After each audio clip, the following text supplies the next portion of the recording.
The grand cathedral was a tomb of polished marble and suffocating silence.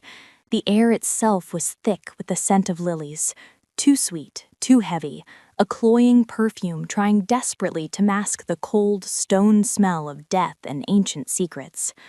I stood pressed against the back wall, a ghost in a plain gray uniform, my hands clasped so tightly my knuckles screamed a silent protest beneath my pale skin. I was meant to be invisible, a fixture, just another servant blending into the dark woodwork of a kingdom in mourning. Hundreds filled the pews, lords and ladies in their finest black silks, their heads bowed in a perfect performance of grief.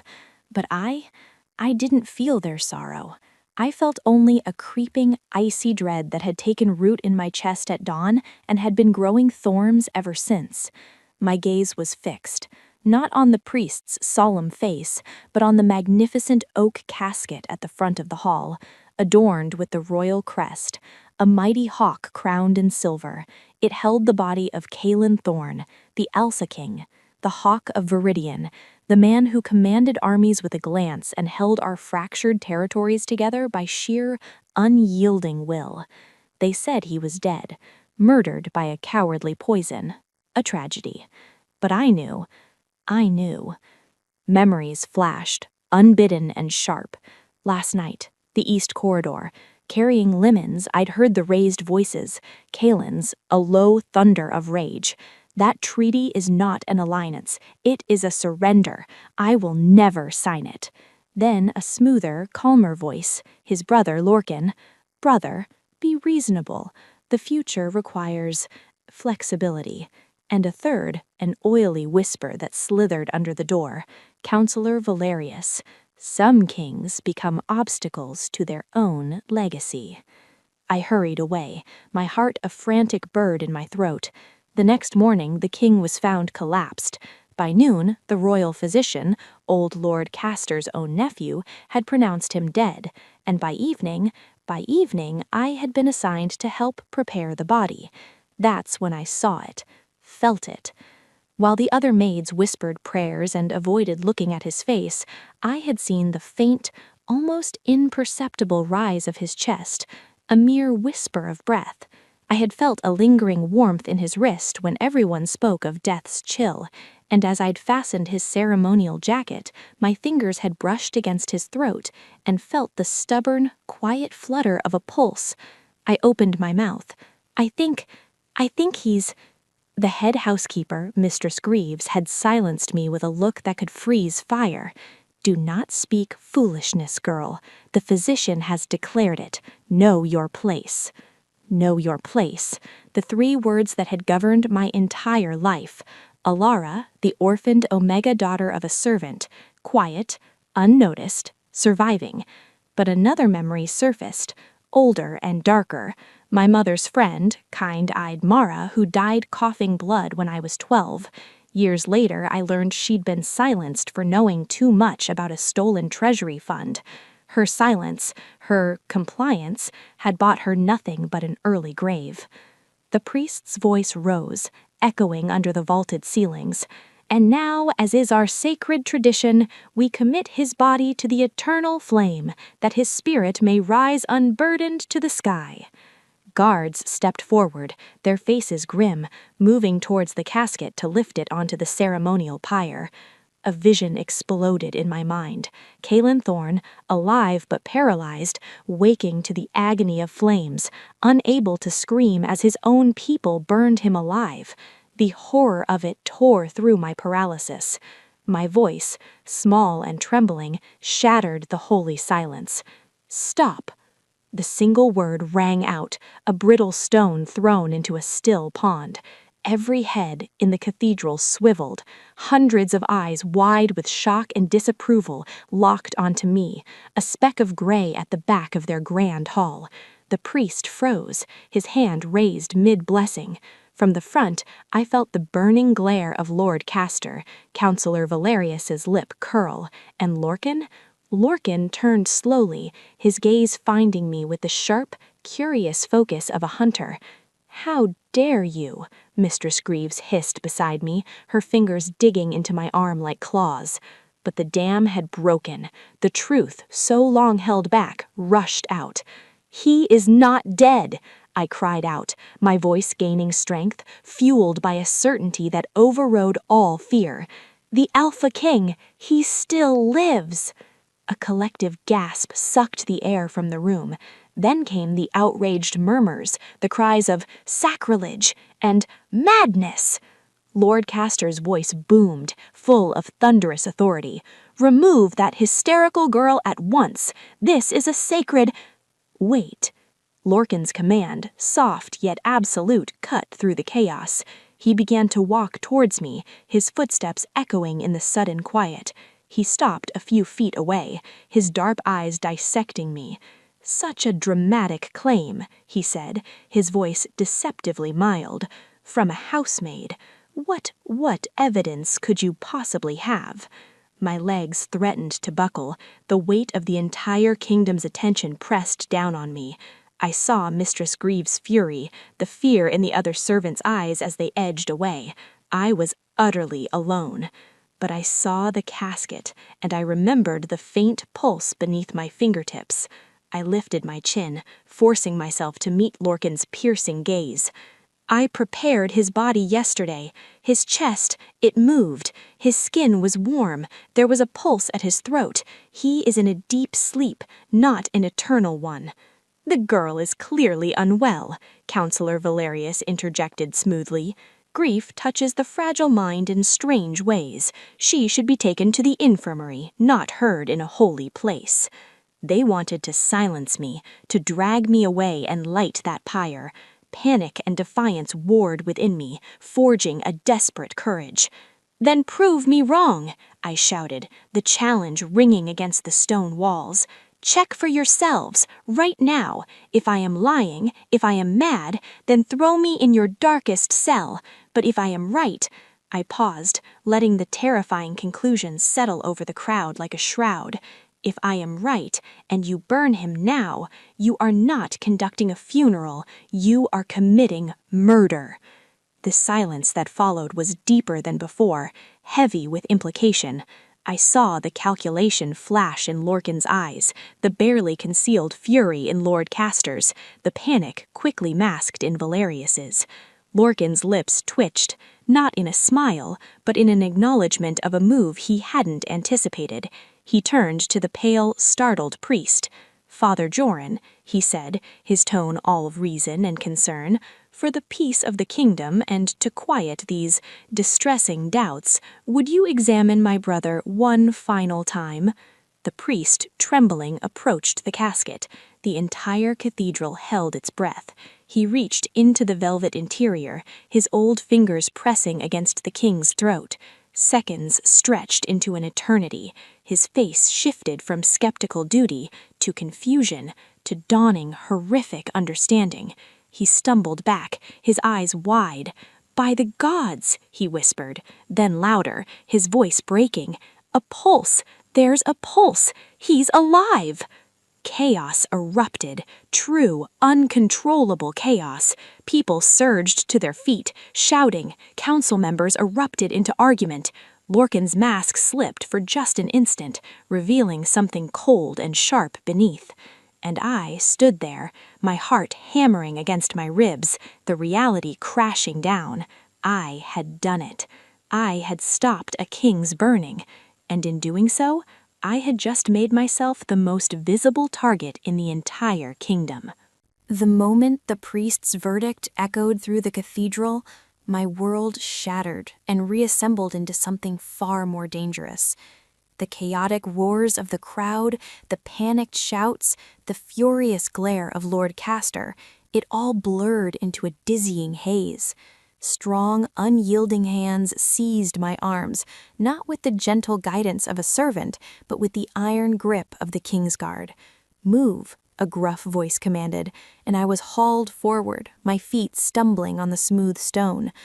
I was a spectacle, dragged through a sea of stunned nobles who parted before me with a mixture of awe, fear, and disgust.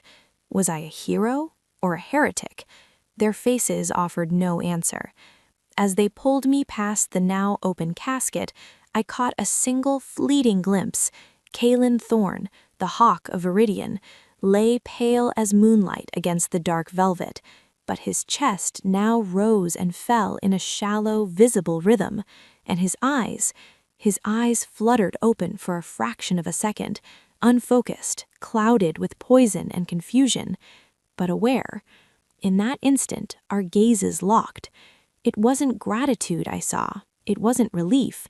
It was a blazing, fierce recognition, a silent question that seared itself into my soul. Who are you? Then I was past him, shoved through a small side door and into the bowels of the castle. The familiar servant corridors felt alien now, a maze leading to my doom. They did not take me to the dungeons as I'd feared. Instead, I was thrust into a small, windowless chamber in the old East Wing, a linen storage room I'd cleaned 100 times, but never occupied as a prisoner. The heavy door slammed shut with a finality that shook the dust from the stones. A single guttering oil lamp cast long, dancing shadows that seemed to claw at the walls. The air was cold and smelled of old soap and despair. I sank onto a crate, my fine tremors turning into violent shivers. What had I done? For 3 agonizing hours, I sat in that silent tomb. 3 hours to replay every second, every word. 3 hours to imagine the consequences: execution for blasphemy, imprisonment for treason, or worse, a quiet disappearance into the castle's darkest depths. The footsteps that passed my door were muffled, but the raised, angry voices from somewhere above were clear. A battle was raging in the aftermath of my truth, and I was the prize or the pawn. Finally, the lock groaned. The door opened. I braced for guards, for Lord Castor's fury, for Lorcan's cold interrogation. Instead, a woman entered. She was tall and poised, with warm umber skin and eyes the color of dark honey that held an intelligence so sharp it felt like a physical touch. She wore the deep green robes of a master healer, a serpent and staff pin gleaming at her collar. Her presence seemed to calm the very air. "I am Healer Isolde," she said, her voice carrying a soft, melodic accent from the southern coasts. She closed the door and leaned against it, studying me as if I were a complex scroll. "You are Alara, the girl who stopped a king's burning." It wasn't a question. I could only nod, my throat too tight for speech. She moved forward and sat gracefully on a crate opposite me. "The Alpha King lives because of you. The poison in his system, it is cunning, wolfsbane blended with shadowberry and something else, something rare. It did not kill, it mimics death, slowing the heart and breath to a whisper. Another hour on that pyre." She let the horrifying sentence hang, unfinished. Her keen eyes narrowed. "How did you know, Alara? When trained physicians, when his own brother saw only a corpse, how did you see life?" I wrapped my arms around me. "I didn't know, not in my mind. I just felt it. I saw what was there, not what I was told to see." "Your name is Alara. Alara what?" "Just Alara," I whispered. My mother's name had died with her. I had no other. "Well, just Alara, you have spun the world on its axis." Healer Isolde's expression was unreadable. "Half the council wants you hanged for desecrating a sacred rite. The other half wants you questioned regarding your sudden, convenient knowledge. Lorcan has said nothing at all, which is perhaps the most concerning reaction of all." My blood ran cold. "And you? What do you want?" "The truth," she said simply, "and to keep my patient alive long enough to wake and name his would-be killers." She leaned closer, the lamplight catching the serious lines of her face. "Which is why I am here. I need eyes I can trust near the king, eyes the conspirators will not suspect, someone observant enough to notice a fading pulse or a slipping poison." "You want me to watch him?" The idea was absurd. "I'm a maid. They'll never allow it." "They already have." A faint, grim smile touched her lips. I convinced Lord Castor that keeping you close serves to watch you. If you are guilty, you may betray yourself. If you are innocent, well, you have proven uniquely useful. And," she paused, her head tilting slightly, as if listening to a faint scent on the air, "there is something else. When they brought you past the king in the cathedral, your scent changed." "My scent? I'm an Omega. I've never even fully shifted. I have no—" "All shifters have a scent, dormant or not," she said calmly. "It is our oldest language. When you neared the Alpha King, your scent spiked with something I have not sensed in years. Resonance, a call, a recognition between compatible spirits." Heat flooded my cheeks. "That's impossible." "Is it?" She stood, pulling a small, dark glass vial from her robe and placing it on the crate between us. "This is an antidote, one of several. But understand this, girl. The person who poisoned Kaelin Thorne is still in this castle. They have power, allies, and everything to lose. The king is in his chambers, guarded, but guards can be bribed. Healers can be threatened." Her gaze pinned me. "You, however, are an unknown, a variable they cannot calculate. That is your shield and your weapon." She moved to the door, then stopped, her hand on the latch. "One more thing. The king woke for a moment during my treatment. His first coherent words—" I held my breath. "The girl, the one with storm-gray eyes, where is she?" Healer Isolde looked back at me, and her expression was no longer that of just a healer, but of a seer witnessing a fate unfold. "He was poisoned, paralyzed, hovering at the edge of the abyss, and his first thought to find the maid who saved him. Think on that, Alara." Then she was gone, leaving me alone in the flickering dark with a vial of medicine, a terrifying mission, and a revelation that echoed in my bones. I was no longer invisible. I had been seen by the most powerful man in the kingdom, and in a castle of predators, being seen was the most dangerous thing of all. They moved me that very night, not to a dungeon, but to a new kind of cage, a small, austere chamber adjacent to the Alpha King's private suite. It was little more than a closet with a narrow bed, a wash basin, and a single narrow window, but it had one defining, terrifying feature: a simple, unlocked door that connected directly to his room. Mistress Greaves delivered me there, her face a mask of sour disapproval. "You will assist Healer Isolde," she hissed, as if the words tasted foul. "You will speak to no one of what you see or hear. You are a shadow, a silent tool. One misstep, one whispered word, and the cell awaiting you will make this room seem a palace. Do you understand?" I nodded, my throat tight. She left with a final, scathing look. Alone, I stood before the connecting door, my palm resting on the cool wood. Through it, I could hear the low murmur of voices, Isolde's calm tones, the deeper rumble of a guard. Then, footsteps, the sound of the main chamber door closing, and a silence so profound it seemed to hum. I took a steadying breath and turned the latch. The Alpha King's chamber was a world away from my own, vast, opulent, bathed in the silver-blue light of a full moon streaming through tall, arched windows. Tapestries depicting legendary battles and glorious hawks in flight adorned the walls, and in the center, dominating the space, was an enormous bed of dark carved wood. In it, propped against a mountain of pillows, lay Kaelin Thorne. He looked different than in the casket. Color had not fully returned, but the dreadful pallor was gone.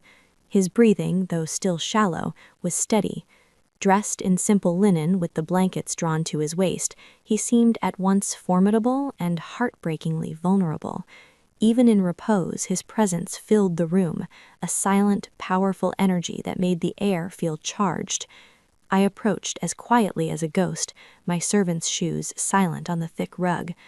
On the bedside table, Isolde had left meticulous instructions, times for administering the antidote, signs of distress to watch for, warnings of what to do if he took a turn.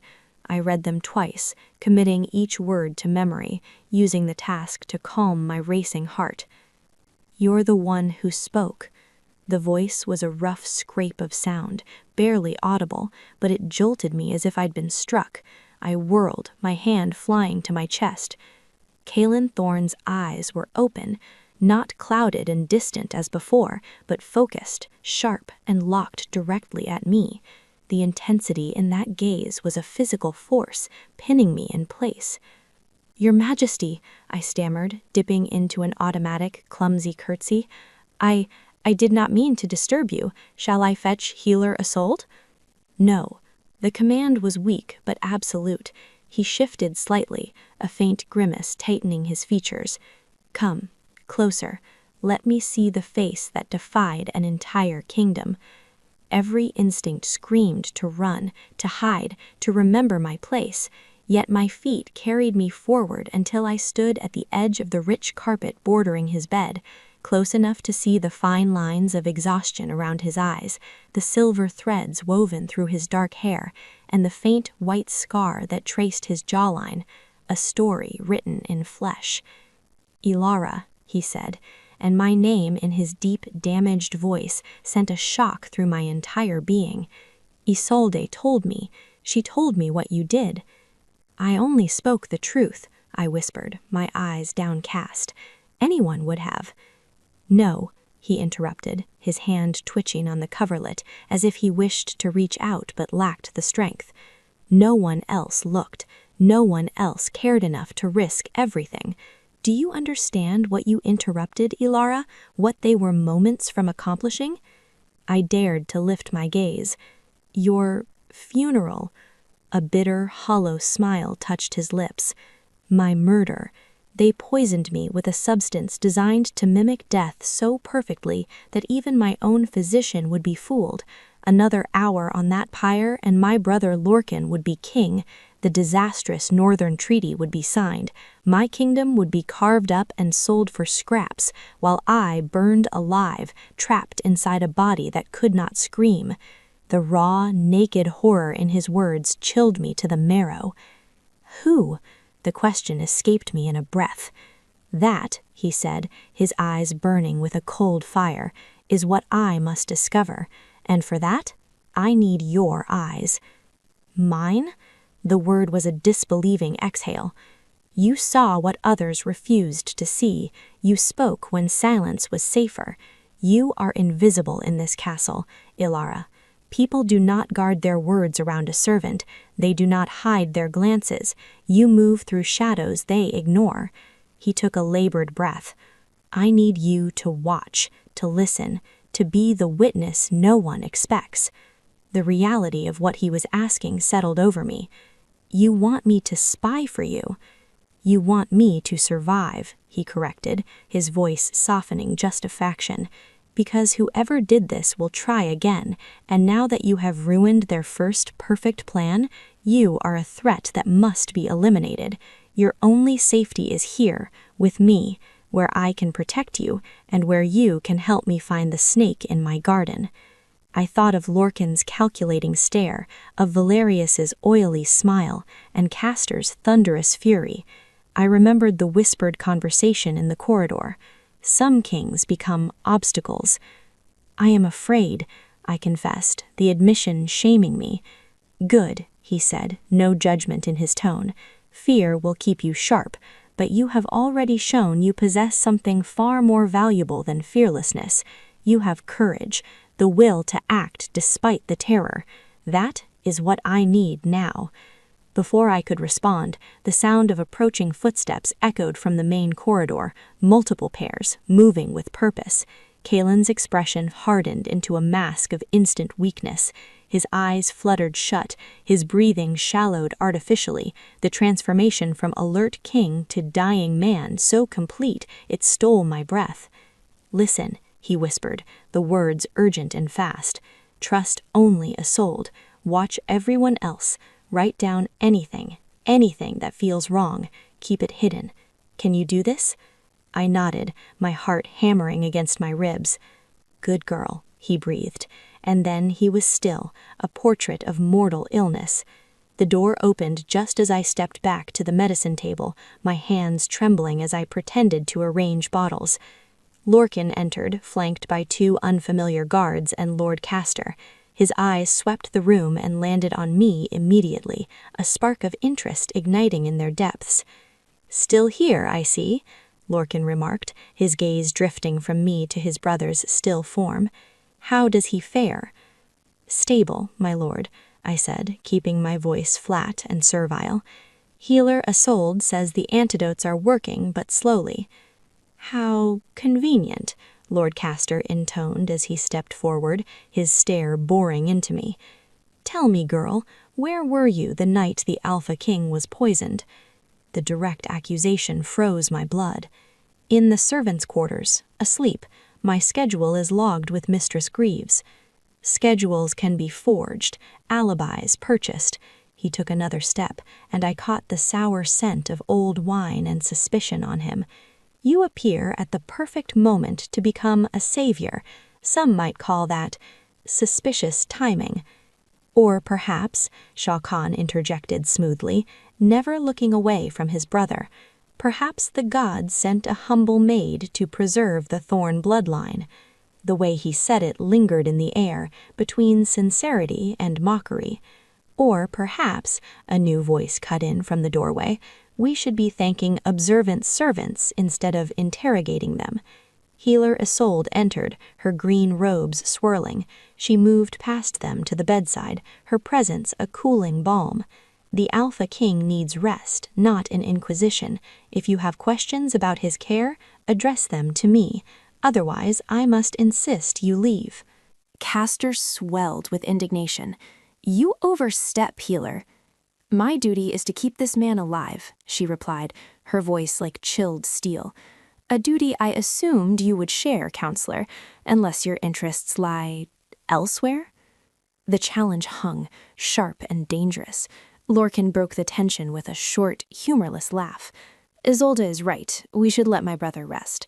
Come, Castor, we have a Regency Council to prepare for." As they moved to leave, Lorcan paused beside me.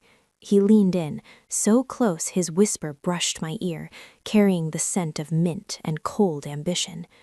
"You've made yourself utterly fascinating, Alara. I do hope you survive long enough for me to discover why." Then he was gone. The doors shut, leaving Isolde and me in the heavy silence with a king who pretended to sleep.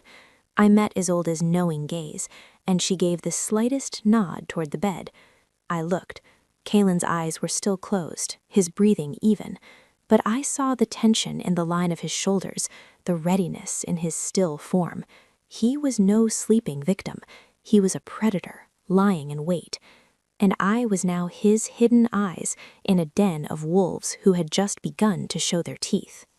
The castle, in the days that followed, became a living creature holding its breath. The heavy silence of morning was replaced by a sharper, more brittle tension, a taut wire humming with suspicion. Guards no longer stood idle, their eyes now scanned corridors with new alertness. Servants' whispers in the kitchens died the moment a shadow fell across the doorway. The grand halls, once flowing with courtiers, felt emptier, as if the very air had been carved into factions. And I existed in the strange, quiet ire of this gathering storm. My world narrowed to the rhythm of the sick room, the muted light through the tall windows, the soft crackle of the healing hearth, the scent of herbs and clean linen, and Kaelin Thorn, a silent king in a bed that felt more like a throne of convalescence. He played his part with masterful subtlety. To the rotating guards, to the few council members permitted brief visits, he was a man clinging to life by the thinnest thread. His breaths were shallow, his responses to Isolde's questions faint and slurred. But in the stolen, precious moments when we were truly alone, the performance fell away. The first morning after Lorcan's visit, I found it, tucked beneath the thin pillow of my cot, a small leather-bound journal. It was fine quality, soft and supple, smelling faintly of sandalwood and ink. On the first page, in bold, slashing hand, were 3 words: "Trust your instincts." Below that, a single command: "Write everything." My heart hammered against my ribs. It was a weapon and a lifeline, gifted from the king himself. So I wrote, Day 1.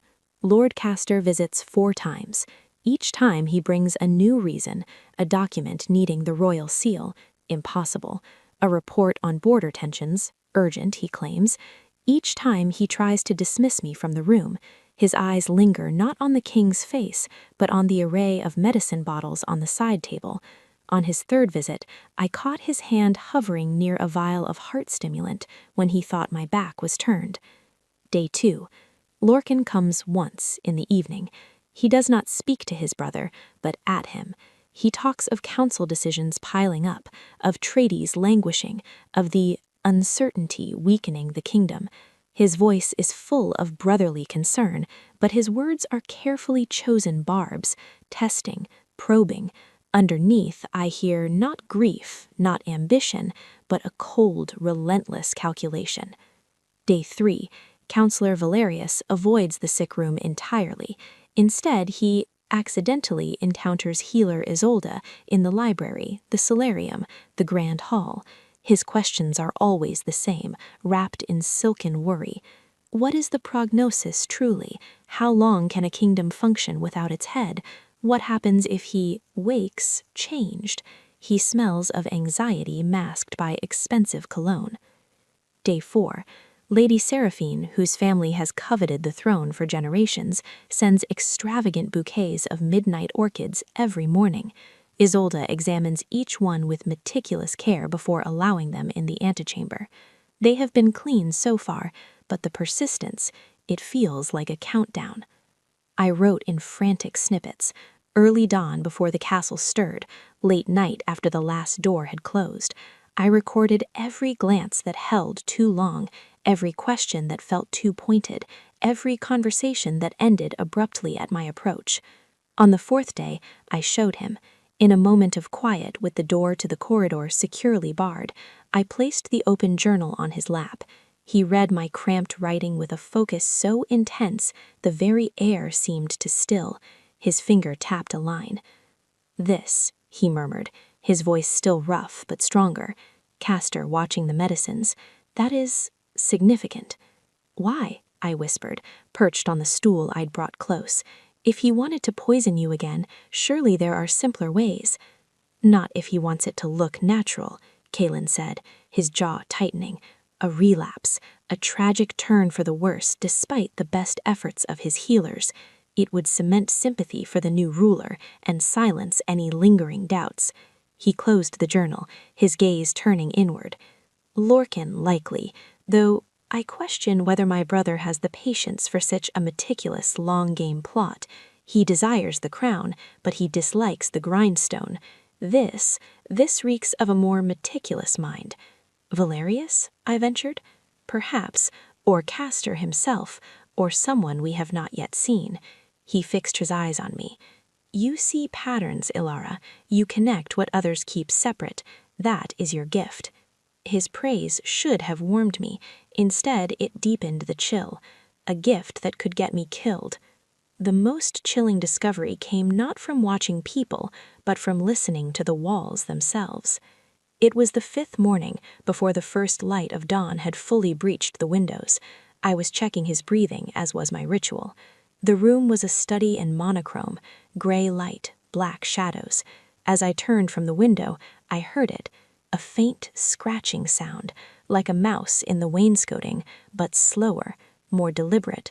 It came from the far wall, behind an immense tapestry depicting the legendary flight of the silver hawk. My breath caught. I approached silently, my pulse a drumbeat in my ears. The heavy fabric, woven with threads of real silver, hung slightly askew. I reached out, my fingers brushing the cold stones behind it. There was a gap, a narrow, vertical fissure in the masonry, just wide enough for a slender person to slip through. Not a mouse hole, a passage. Step away, slowly.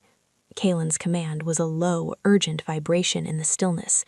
I jumped, whirling to find him propped on his elbows, his eyes wide alert, all pretense of sleep gone. Do not let them know you found it, he hissed. I backed away, moving to the medicine table as if checking a bottle, my hands trembling. "How long has that been there?" I breathed, not looking at him. His expression in the gray light was grim, carved from stone. I had it sealed with iron and mortar 20 years ago. My father showed it to me when I was a boy, a spy hole from a less trusting age. I thought it was lost to history. He paused. The weight of the implication crushed the air from the room. Someone has reopened it. Someone has been listening, watching. The horror of it unfurled inside me, cold and slick. "They know," I whispered. "They know you're not as weak as you seem." "Yes," he said, the single word final. "Which means our time for observation is over. The game has changed, Ilara. We are no longer hunters in the dark. We are the bait in a trap that is closing." Before we could say more, the main chamber door opened. Isolde entered, but her usual serene composure was fractured. Lines of tension marked her brow.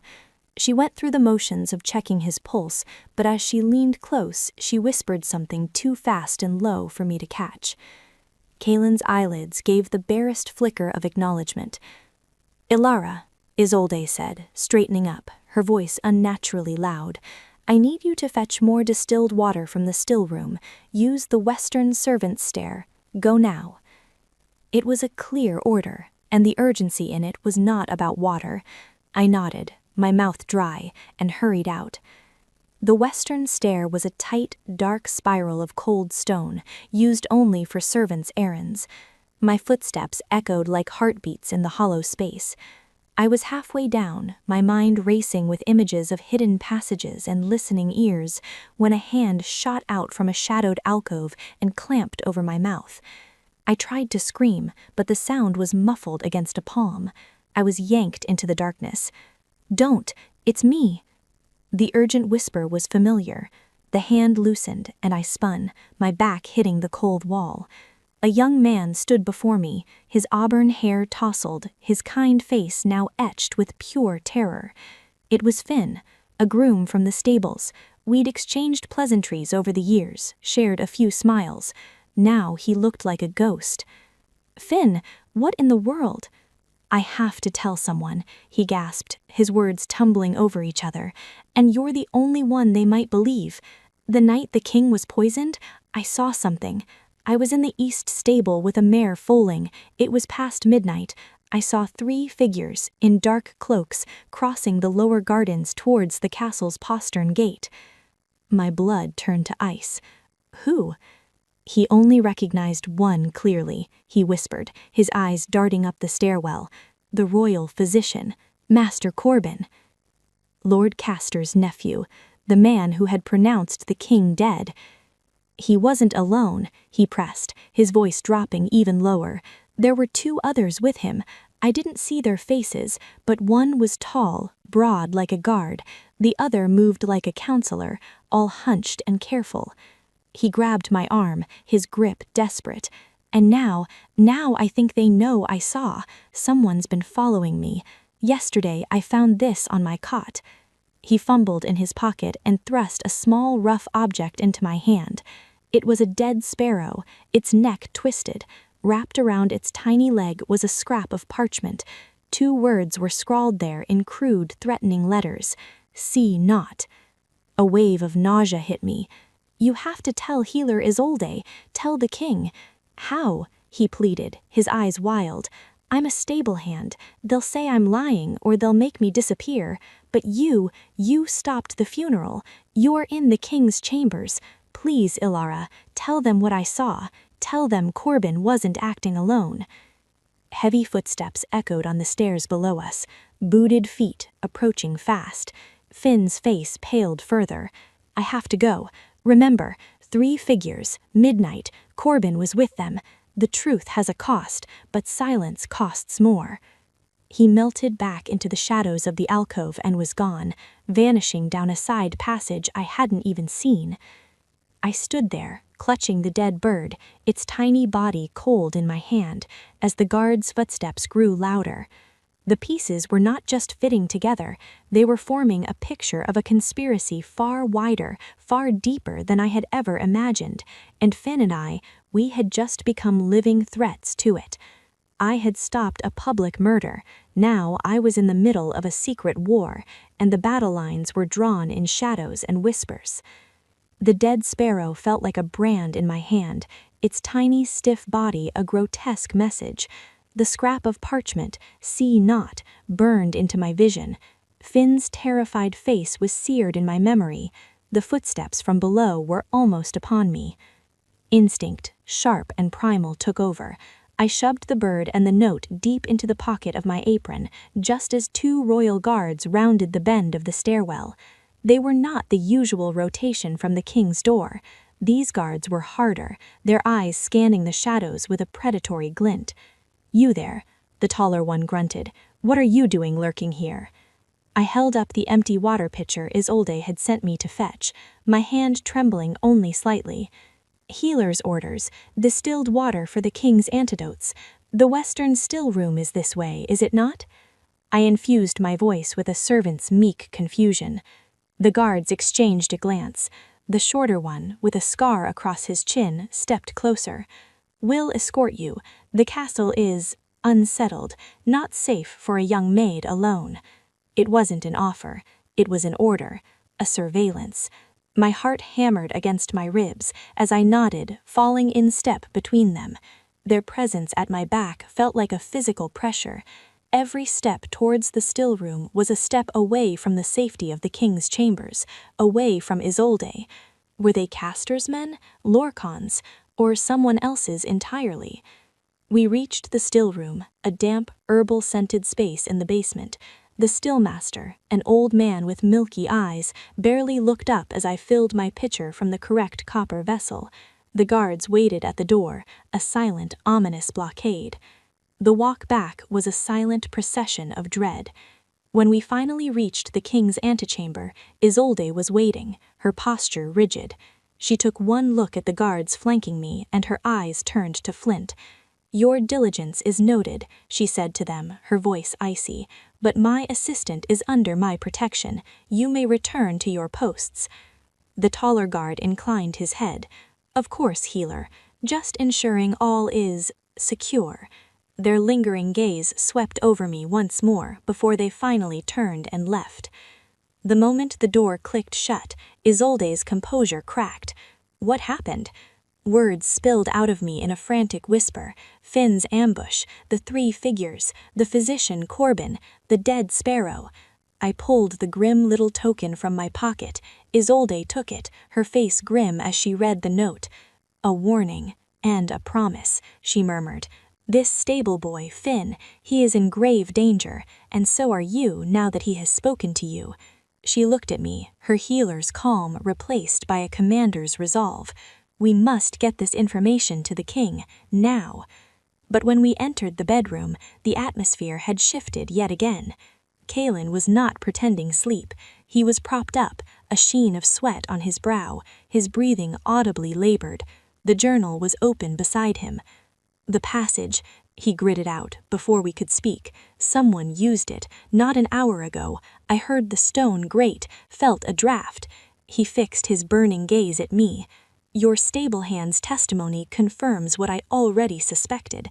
Corbin did not act alone. He had help entering the castle unseen, and one of those helpers just checked to see if their poison was finally doing its work." The reality was a vice around my chest. They were so close, always watching, always listening. "We must move you," Isolde said urgently. "This room is compromised." No. Kalen's refusal was absolute. "Moving me reveals my strength. It tells them we are on to the passage. We lose our only advantage, their belief that I am dying." He clenched a fist on the coverlet. "We must turn their weapon against them. We use the passage. We set a watch, and we wait for them to try again." "It's too dangerous," I blurted out, then flushed at my own boldness. His eyes softened just for a moment. "Everything is dangerous now, Ilara, but a threat you can see is a threat you can catch." He looked to Isolde.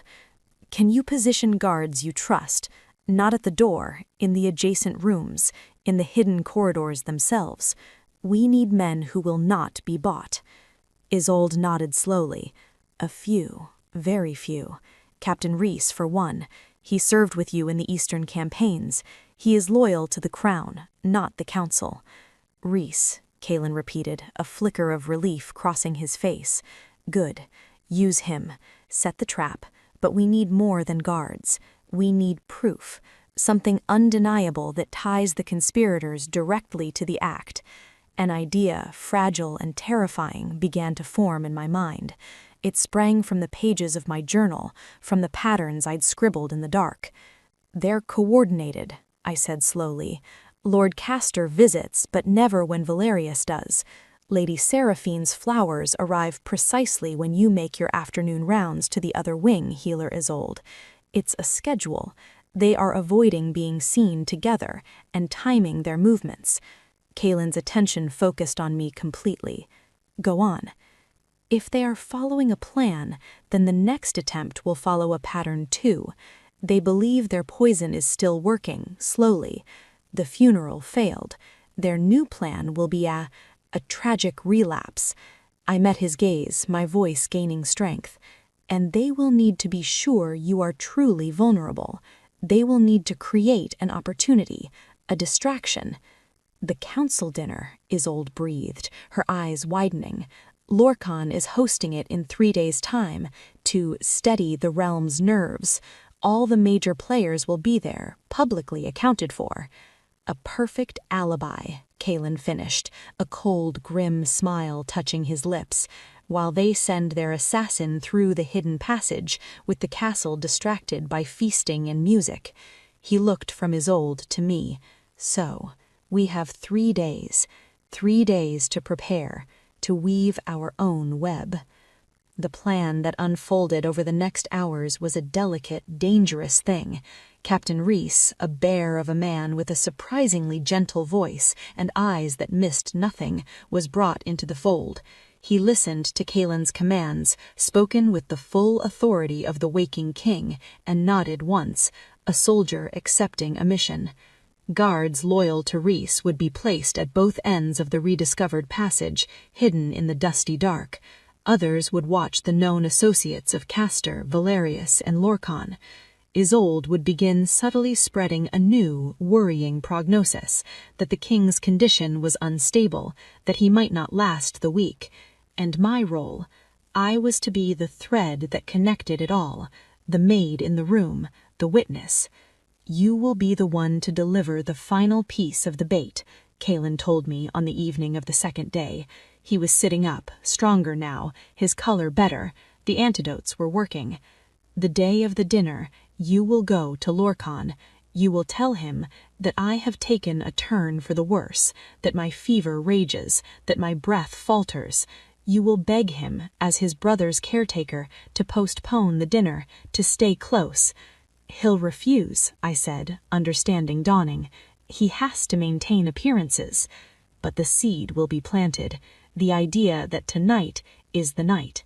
"Exactly," Kaelin said. His eyes held mine, and in their depths I saw not just a king, but a man burdened by the betrayal we were courting. "Ilara, when this is done, if we succeed, your life will be changed forever. There will be no returning to the shadows." "I know," I whispered. And I did. The girl who hid in the back of the cathedral was Dawn. In her place was someone who had held a dead sparrow and understood the price of truth. "And if we fail," he began. "We will not fail," I said, with a conviction that surprised us both. The night before the dinner, I couldn't sleep. I lay in my narrow cot, listening to the soft sounds of the king's breathing through the open door. The journal was under my pillow, filled with our desperate plans. I thought of Finn, hiding somewhere in the stables, living with his fear. I thought of my mother, of her friend Mara. They had been silenced. I would not be. A soft sound made me sit bolt upright. Not from the king's room, but from my own door, the one that led to the servants' corridor. A faint scraping. Then the slow, deliberate slide of parchment under the door. I waited, my blood roaring in my ears, until I heard the retreating footsteps. I crept from bed and retrieved it. A single sheet, folded. I opened it to the moonlight. The handwriting was different from the sparrow's note, elegant, controlled. It bore no signature, only 5 chilling lines. The hawk pretends to sleep, but the mice still play. A servant's eyes see too deep, and witness the treasonous day. Beware the feast. The knife comes not for the king, but for the one who sings. It was a warning, and a death sentence. They knew I was watching. They knew I was the one who sings, and they were telling me my part in their play was over. I crumpled the note, my breath coming in short gasps. They weren't just coming for Kaelin tonight. They were coming for me, too. The trap we had set. I had just realized I was not the baiter. I was the bait. The day of the council banquet dawned with a sky the color of dull lead, heavy with unshed snow. The castle, usually a gray stone monolith, was now a hive of frantic, festive preparation, a stark, jarring contrast to the sick room's tense silence. The scent of roasting meats and spiced wine drifted up from the kitchens, a taunting aroma of normalcy. Inside the king's chamber, the air was cold and still like a tomb. Kaelin Torn stood by the window, watching the first flurries of snow wisp past the glass. He was dressed not in nightclothes, but in simple dark trousers and a tunic that allowed for movement. The illusion of the dying king was packed away. Now he was a warrior preparing for a battle fought in shadows. The transformation was staggering. The man who had lain so still and pale for days now radiated a contained, lethal energy. The line of his shoulders was straight, his jaw set. He was the Hawk of Viridian again, and the sight sent a strange, fierce pride through my fear. He turned from the window, his eyes finding me. "You are ready?" I nodded, smoothing the skirts of my best gray dress, still a servant's uniform, but clean and pressed, my armor. "I will play my part. Remember," Isolde said, her hands deftly checking the fastenings on a discreet leather vest Kaelin wore beneath his tunic. I clutched the small journal in my pocket, its pages now holding our entire gambit. "And after I speak to Lorcan—" "Return here immediately," Kaelin commanded. "Do not linger in the halls. Captain Reese will have men watching, but the corridors will be thick with servants and guards whose loyalties are unknown." He stepped closer, his gaze intense. "You have done more than enough, Ilara. Your courage has already tipped the scales. What comes next is my fight." "It is our fight," I corrected softly, meeting his eyes. "You are not the only one with something to protect." Something flickered in his expression, surprise, respect, something warmer and more profound that made my breath catch. He gave a single, slow nod. "Then let us begin." The walk to the council's private meeting chamber felt longer than any journey I had ever taken. My heart was a wild drum against my ribs. Every servant I passed, every guard standing at attention felt like a potential enemy. The note under my door echoed in my mind. "Beware the feast. The knife comes not for the king, but for the one who sings." I reached the heavy oak door, took a final, shaking breath, and knocked. "Enter." I pushed the door open. Lorcan, Lord Castor, and Councillor Valerius were seated around a polished table strewn with maps and scrolls. The air was thick with the smell of ink, old parchment, and their shared ambition. They looked up, irritation plain on their faces at the interruption, until they saw it was me, and saw the expression I had carefully arranged, wide-eyed, pale, trembling with genuine terror. Lorcan rose slowly. "Ilara, this is a surprise." His tone was mild, but his eyes were watchful as a hawk's. I let my voice quaver just enough. "My lords, I beg your pardon for the intrusion, but it is the king. His condition, it has taken a dire turn in the night." I had their complete, riveted attention. "A dire turn?" Lorcan prompted, his face a mask of concerned brotherhood. "His fever has spiked beyond all healing," I whispered, wrapping my arms around myself as if chilled. "His breathing, it rasps in his chest. Healer Isolde fears he may not see the dawn." I let a tear, a real one, born of pent-up fear, track down my cheek. "She sent me to beg you, my lord, to postpone tonight's banquet, to stay close, in case the end is near." The silence in the room was profound. I watched their faces, studying the micro-expressions that flashed and vanished. Lord Castor's lips thinned, the barest hint of satisfaction tightening them before he schooled his features into grave solemnity. "This is grievous news. Perhaps we should indeed cancel, out of respect." Valerius drummed his fingers once on the table, a quick, nervous tattoo. "The arrangements, the foreign dignitaries already arrived. It would cause panic." "No." Lorcan's voice cut through them, smooth and decisive. He never took his eyes off me. "Canceling would signal weakness. It would spread the very panic we seek to avoid. The kingdom must see strength, continuity." He moved around the table, stopping far too close to me. "Tell healer Isolde we have every faith in her skills. We will come to the king's side after the banquet, when our duties to the realm's stability are fulfilled." "But, my lord," I pressed, letting desperation bleed into my tone, "if something should happen while you are all at the feast—" "My brother has clung to life this long," my brother interrupted, his gaze sharpening, piercing through my performance. "A few more hours will not change his fate. Some battles, even the most devoted care cannot win." He reached out and brushed a stray tear from my cheek with a cold finger. The intimacy of the gesture was a violation.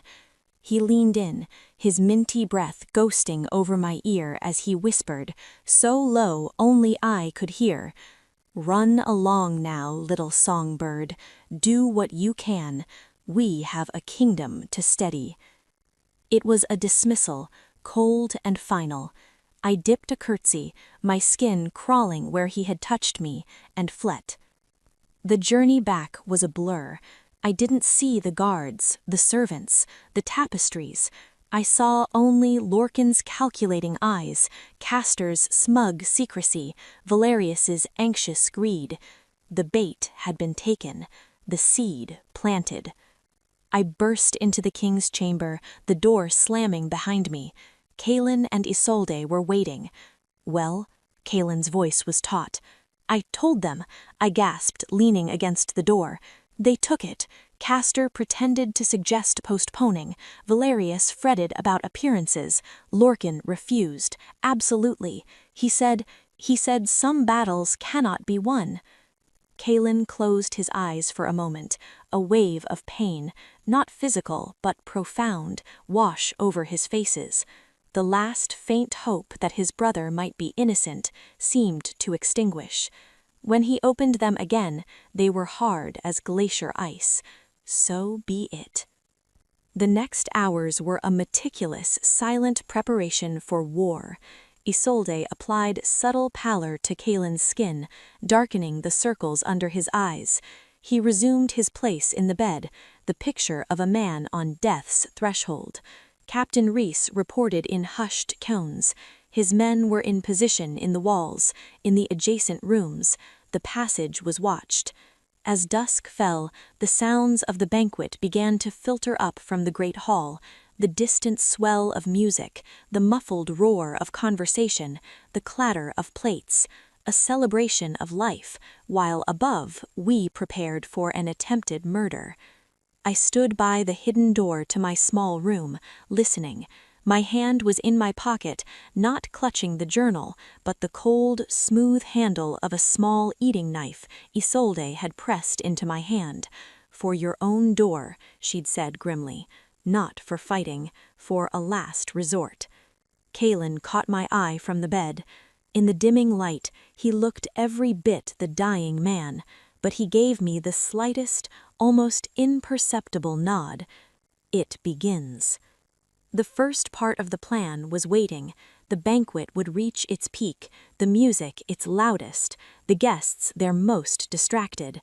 We had calculated the time. The scratching came earlier than we had expected.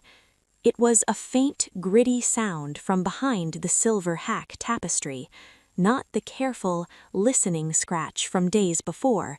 It was the sound of stone moving, of a hidden door being quietly, urgently pushed open. My blood turned to ice. I looked at Kalen. His eyes were shut, his breathing a weak, irregular flutter, the perfect victim. The tapestry rustled. A draught, colder than the room, snaked out, carrying the smell of dust and damp. A figure emerged, silent as a ghost. It was not Lorcan, not Castor, not Valerius. It was Master Corbin, the royal physician. He looked older in the murky light, his face strained, a sheen of sweat on his brow. In his hand he carried not a physician's box, but a small, ornate wooden box.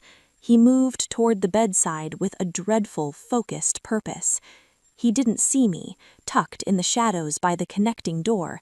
His whole world had narrowed to the king in the bed. He reached the bedside and opened the box. Inside, nestled on velvet, was a slender glass vial and a delicate hollow needle. A final, merciful dose, he would likely claim. A relapse, a peaceful end. He lifted the needle, his hand trembling slightly. "Going somewhere, Corbin?" Kalen's voice was not a weak rasp. It was a low, thunderous sound, filled with the full authority of the waking king. Corbin froze, the needle poised in midair. His eyes shot to Kalen's face, to eyes that were now wide open, blazing with fury and grim triumph. The physician's face collapsed from shock into abject terror. He stumbled back, the box clattering to the floor, the vial rolling across the stones. "Your Majesty, I was just checking." "You were just administering the coup de grace," Kalen snarled, throwing off the covers and rising from the bed in one fluid, powerful motion. He seemed to tower over the cowering man. "You pronounced me dead. You helped poison me, and now you come to finish the job? Who sent you?" No one. I acted alone. For the good of the kingdom. You were too weak, too stubborn," Corbin babbled, backing towards the tapestry. "Liar!" I shouted, stepping from the shadows. My voice rang in the tense room. "You were seen. The night of the poisoning, you entered the castle with 2 others. Who were they?" My appearance seemed to shatter the last of his nerve. He looked from the furious king to me, the maid who had ruined everything, and a wild, desperate light entered his eyes. "You," he hissed at me, "you interfering little wretch!" He didn't reach for the needle. Instead, his hand went to his belt and came up with a short, wicked-looking dagger. He wasn't aiming for Kalen. He was aiming for me. Time seemed to slow. I saw the glint of the blade, the madness in his eyes. I tried to move, but my feet were rooted to the floor. Kalen moved faster than thought. He was between us in a blur, his hand closing around Corbin's wrist with a crack that echoed in the chamber. The dagger clattered to the floor. With a grunt of effort, Kalen twisted the physician's arm, driving him to his knees. At that moment, the main chamber door burst open. Captain Reese and 2 guards poured in, followed by Healer Isolde. But they were not the only ones. From behind the tapestry, 2 more of Reese's guards emerged, dragging a cloaked figure between them. They threw the figure to the floor beside the sobbing Corbin. The hood fell back. It was a guardsman I vaguely recognized. Rylan from the East Gate, one of the 2 others from the garden. The trap had been sprung, and it had caught more than we'd hoped for. Kalen stood over the captured men, his chest heaving, not from illness but from rage. He looked at Captain Reese. "Secure them, separately. No one is to speak to them until I am there." His gaze then swept to the open passage behind the tapestry, and then to the distant sounds of the banquet. "The feast is still going," he said, his voice dropping to a deadly calm. "Our hosts are waiting, believing their final move is being played out." He looked at me, at Isolde, at Reese. A king's resolve hardened on his face. "It is time," he said, "to return their invitation." Chaos, cold and controlled, erupted in the wake of the capture. Corbin, the physician, wept openly, his shoulders shaking with terror that reeked of guilt. The guardsman, Ryland, struggled against his captors, his face a mask of furious, silent defiance. The air in the bedchamber, once thick with the cloying scent of illness and herbs, was now charged with the metallic tang of violence and betrayal. Kalen Thorne stood at the center of it, a pillar of wrathful calm. He watched as Captain Reese's men bound the prisoner's hands, his expression unreadable. The brief flare of physical exertion had cost him. A fine sheen of sweat gleamed on his brow, and he leaned slightly against the bedpost. But his eyes, those hawk-like eyes, were more alive and dangerous than I had ever seen them. "Take them to the iron cells in the West Tower," he commanded Reese, his voice low but cutting through the room. "No one enters or leaves without my direct seal. They speak to no one. Is that clear?" "Clear as crystal, Your Majesty," Reese rumbled, his own face grim with satisfaction. He motioned to his men, who hauled the captives to their feet. As they were dragged out, Corbin found his voice, a desperate, whining plea. "Mercy, sire! I was coerced. Lord Castor, he threatened my family. He said it was for the good of the realm." Kalen didn't even look at him. "Save your confessions for the interrogator's chamber. You will have ample opportunity to name every name." When the door shut behind us, leaving only Isolde, Kalen, and me in the suddenly quiet room, the tension did not ease. It transformed.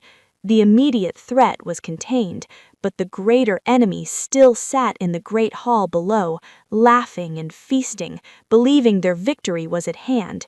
Kalen turned to Isolde. "The recording crystal, was it active?" She nodded, holding up a small milky white sphere that pulsed with a faint inner light. "Every word, Majesty, his admission to entering to check on you, his attack on Alara, his attempt to use the needle, it is all here, legally irrefutable." "Good." Kalen's gaze then fell on me. I was still pressed against the wall by the connecting door, my heart trying to beat its way out of my chest, the phantom sensation of Corbin's dagger point aimed at my throat. "Alara, are you hurt?" The concern in his voice, so at odds with the king who had just snapped a man's wrist, undid me a little. I shook my head, unable to speak. "You were very brave," Isolde said softly, coming to my side, "and your timing was perfect. You broke him." I hadn't felt brave, I had felt frozen, but I managed a nod.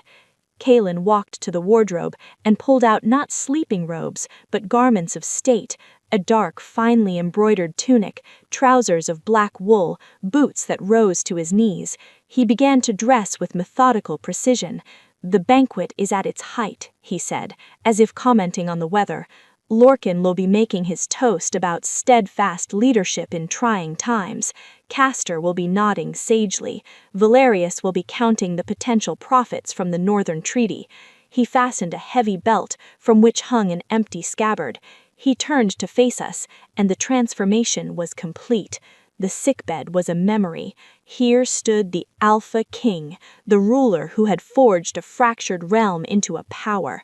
The weariness was still there, etched in the lines of his face, but it was overshadowed by a formidable, terrifying vitality. "It is time," he said, "to show them the error of their assumptions." A fresh fear, colder than the one Corbin inspired, gripped me. "You're going down there now? They're all together with their allies around them." "Precisely," he said, a ghost of a grim smile touching his lips. "They are all in one room wearing their finest masks. I would not want any of them to miss the finale." He held out his hand to Captain Reese, who had re-entered silently. Reese drew his own sword, a simple, brutal soldier's blade, and offered it hilt first to his king. Kalen took it, the weight familiar and comfortable in his grip. He looked at me. "You will stay here with Isolde."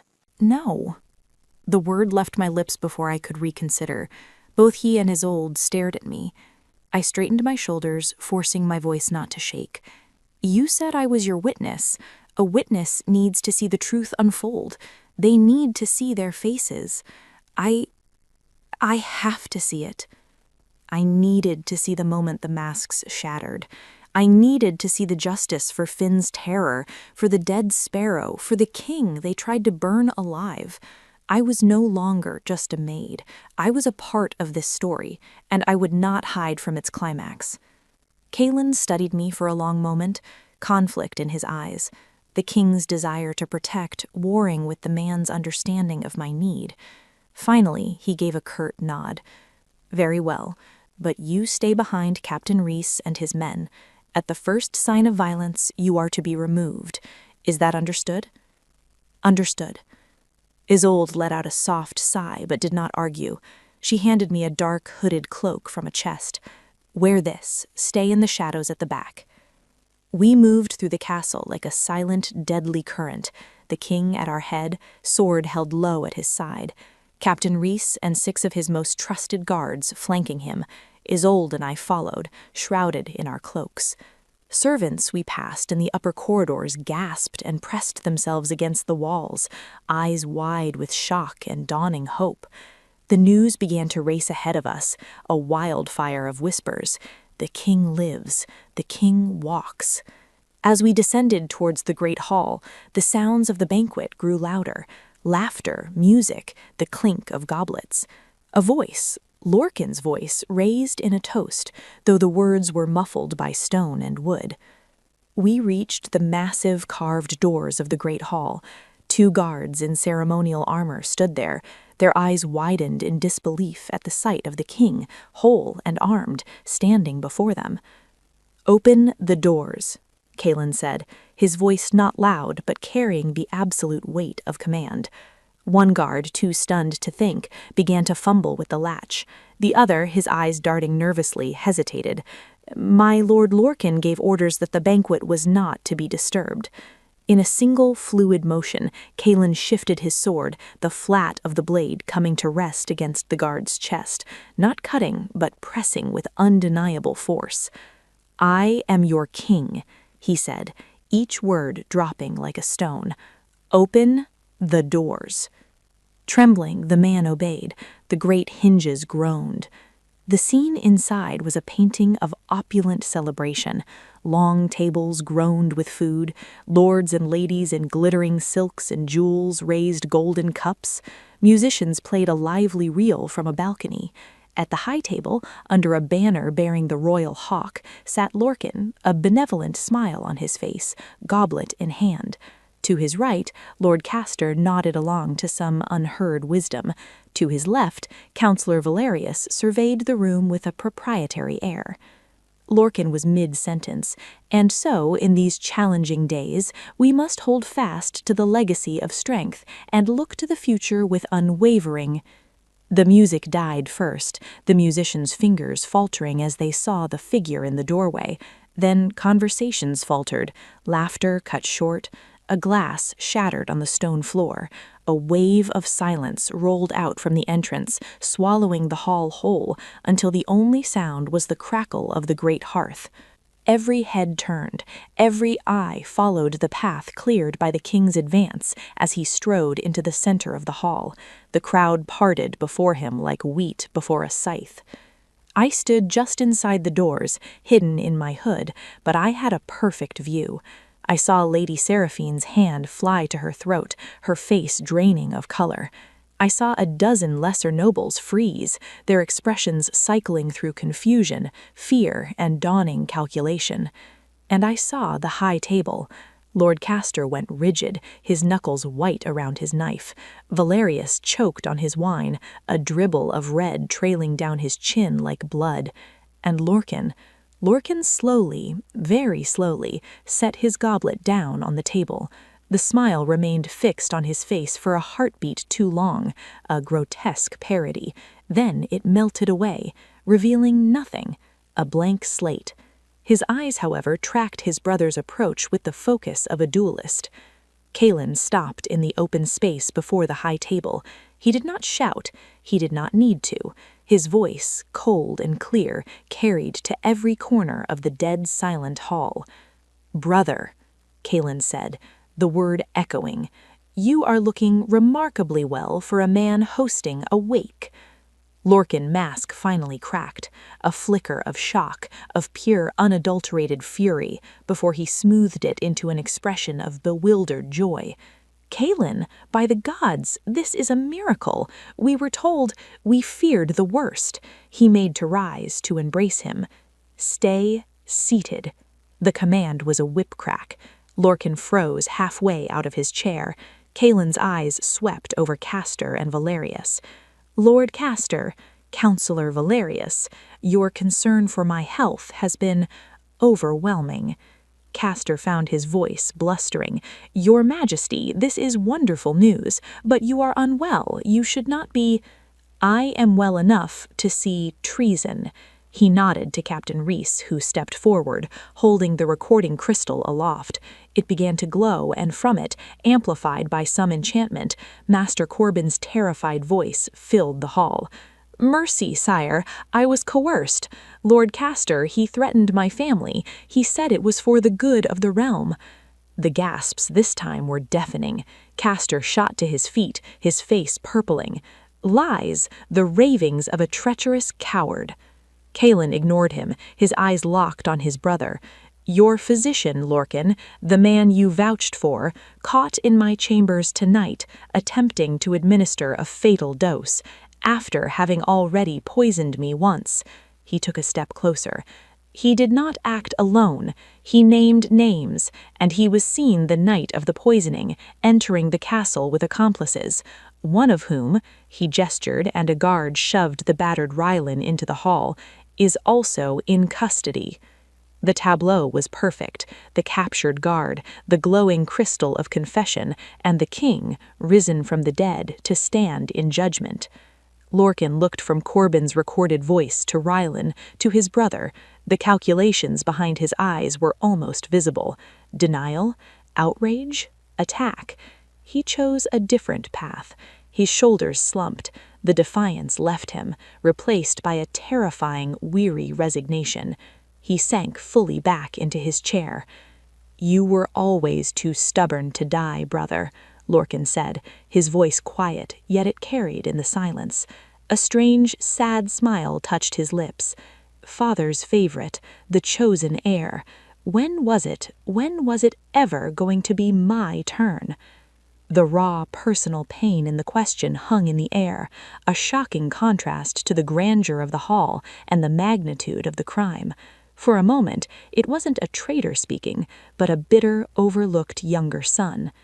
Kalen's expression did not soften.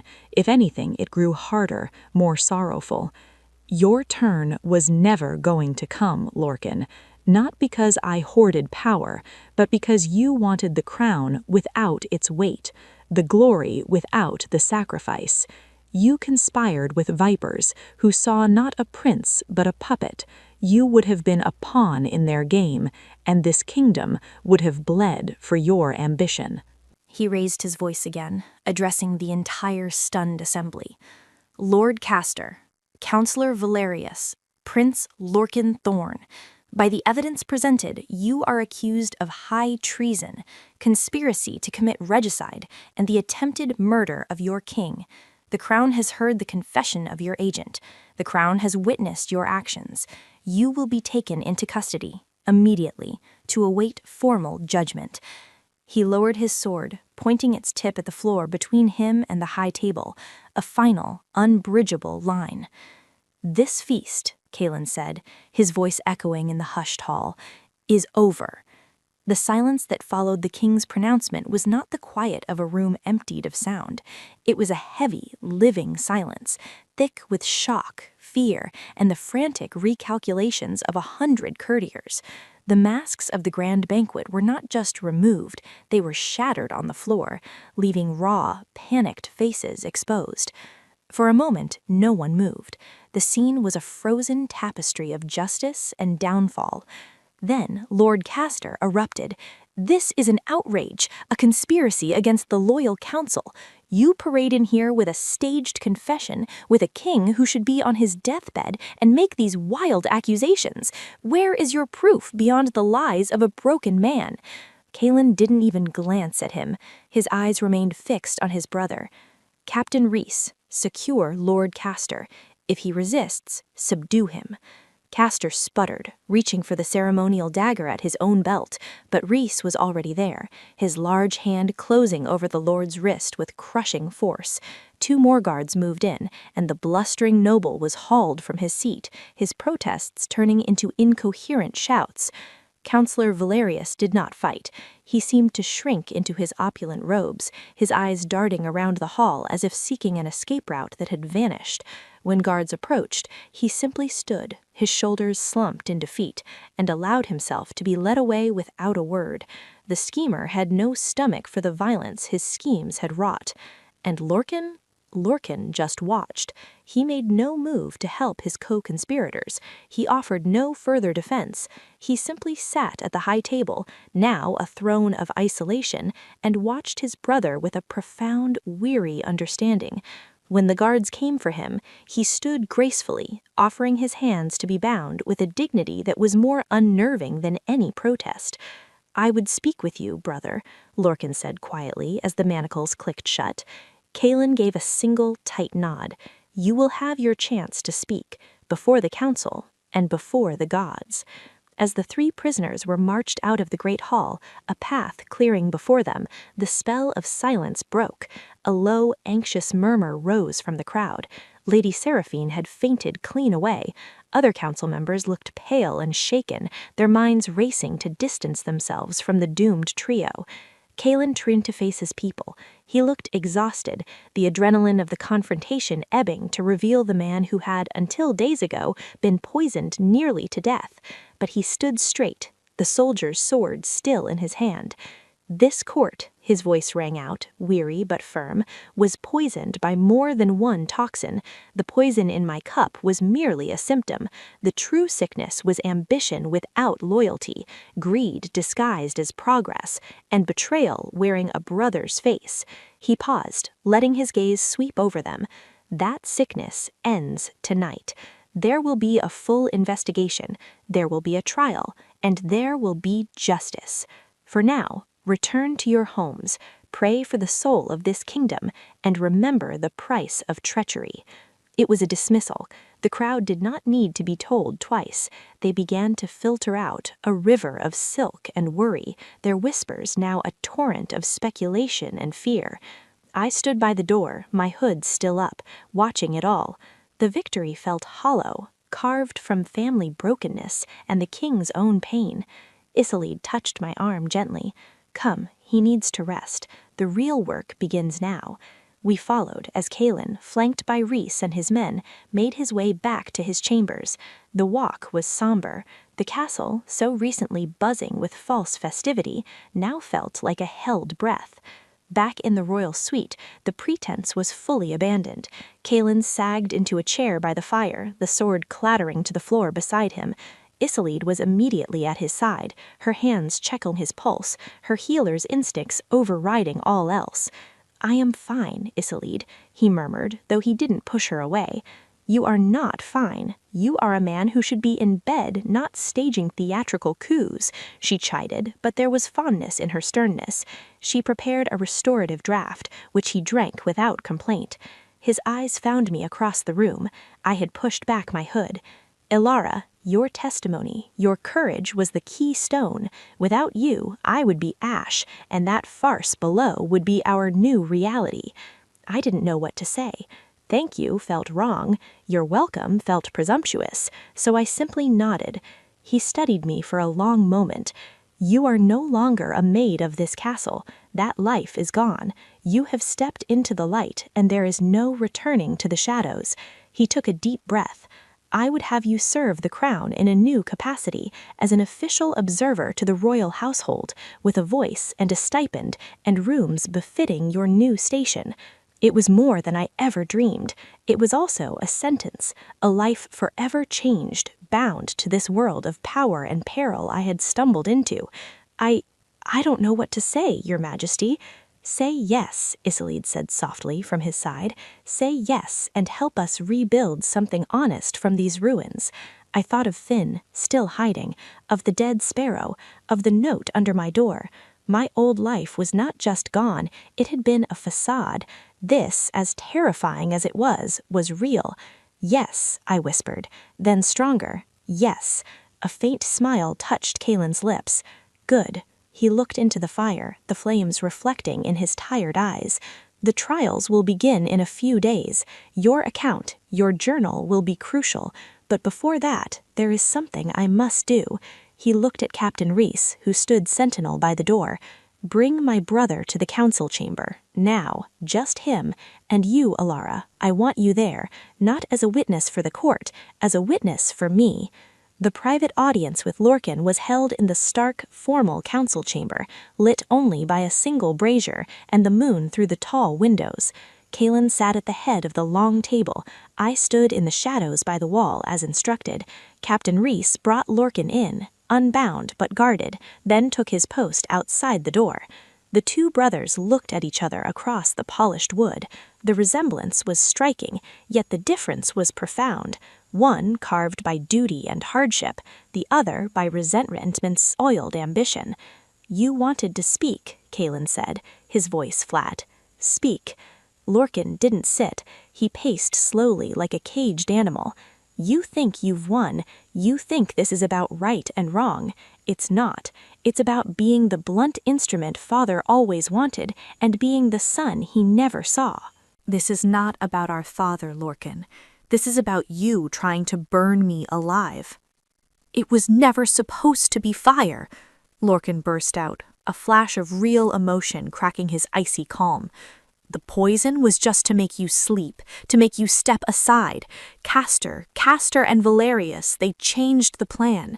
They said a clean break was needed, a martyr king, a smooth transition. I didn't know about the pyre until it was too late."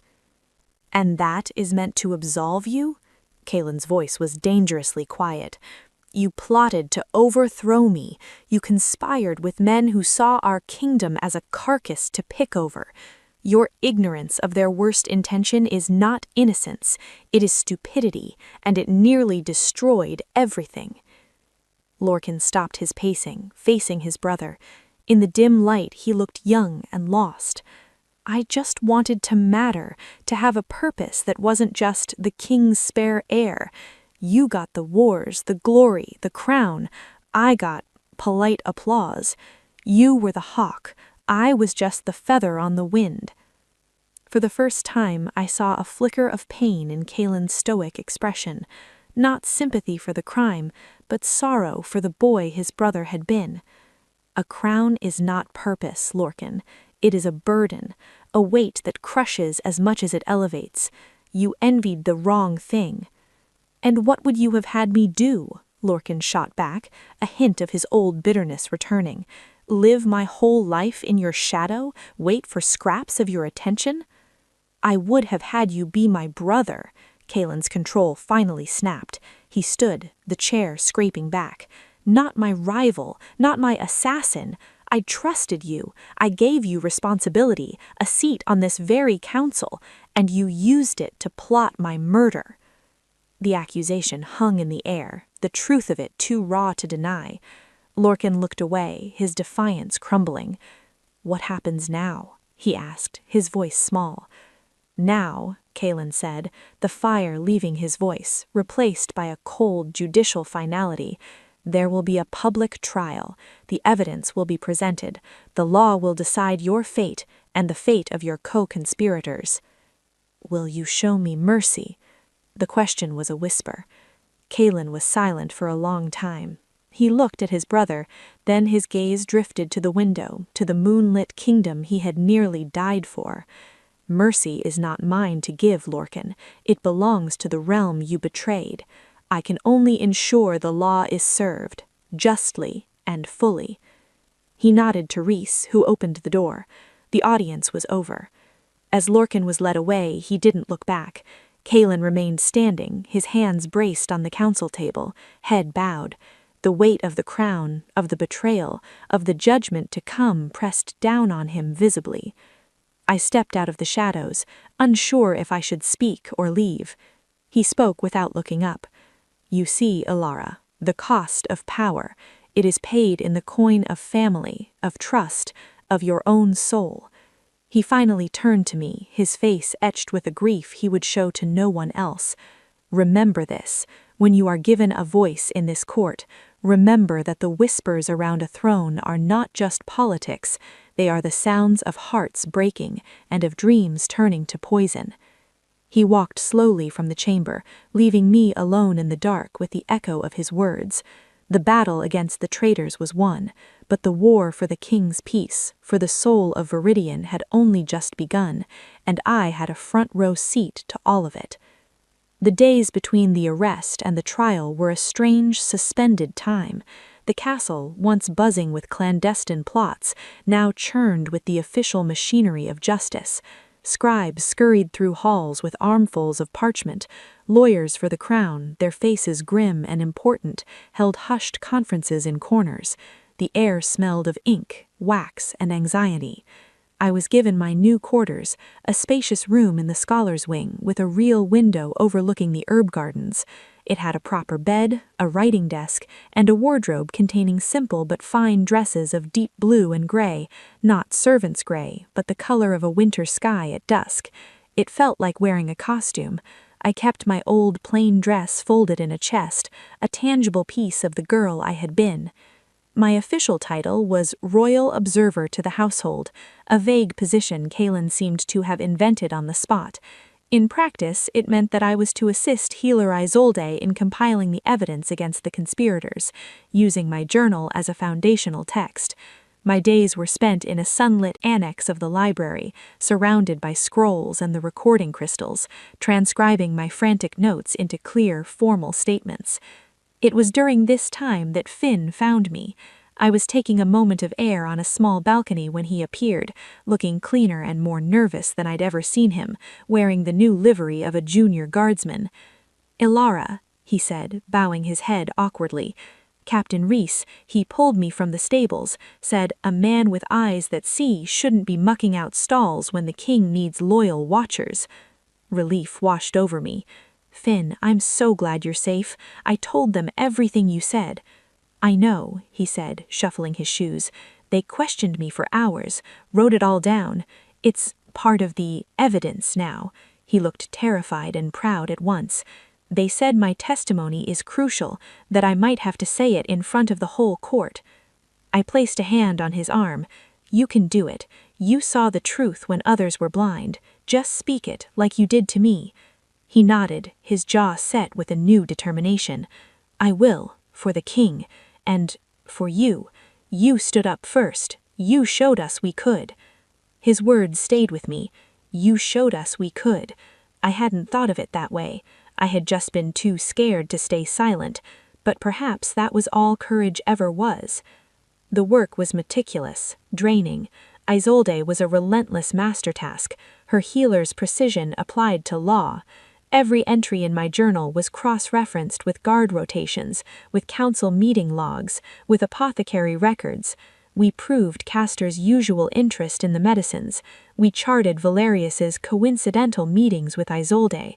We matched the timing of Lady Seraphine's flowers to gaps in the sick room's supervision. And we built the case around Master Corbin.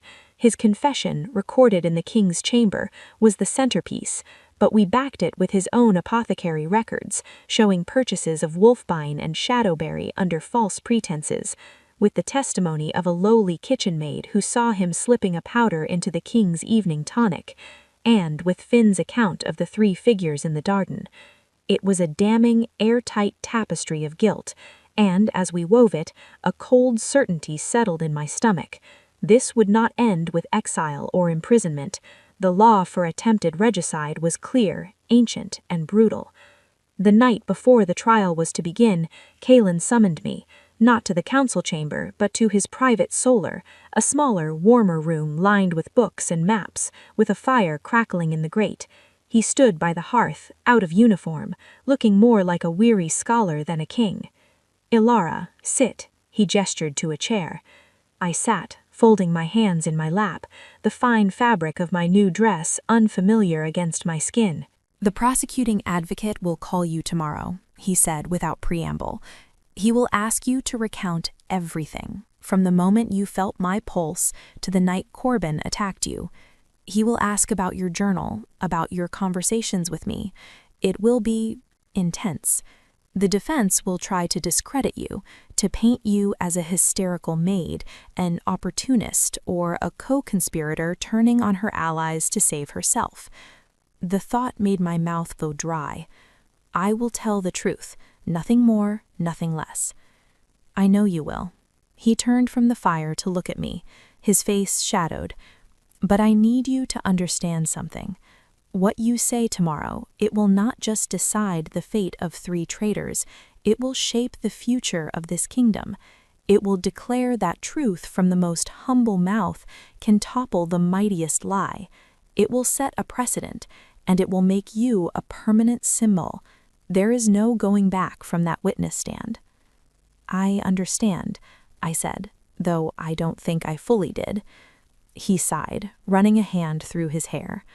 I wish I could have spared you this. You should have been rewarded with gold and a quiet estate somewhere, not thrust into the heart of this ugliness." "You tried to send me away," I reminded him softly. "I chose to stay." A faint, sad smile touched his lips. "So you did." He paused. "My brother asked for mercy again today." I stayed silent, waiting. "He claims he was a pawn, that Castor and Valerius manipulated his resentment, that he never intended my death." Kalen's voice was low, etched with pain. "Part of me wants to believe him, the part that remembers the boy who followed me everywhere, the part that is still his brother." "And the other part?" I dared to ask. "The other part is the king," he said, his gaze hardening as it met mine.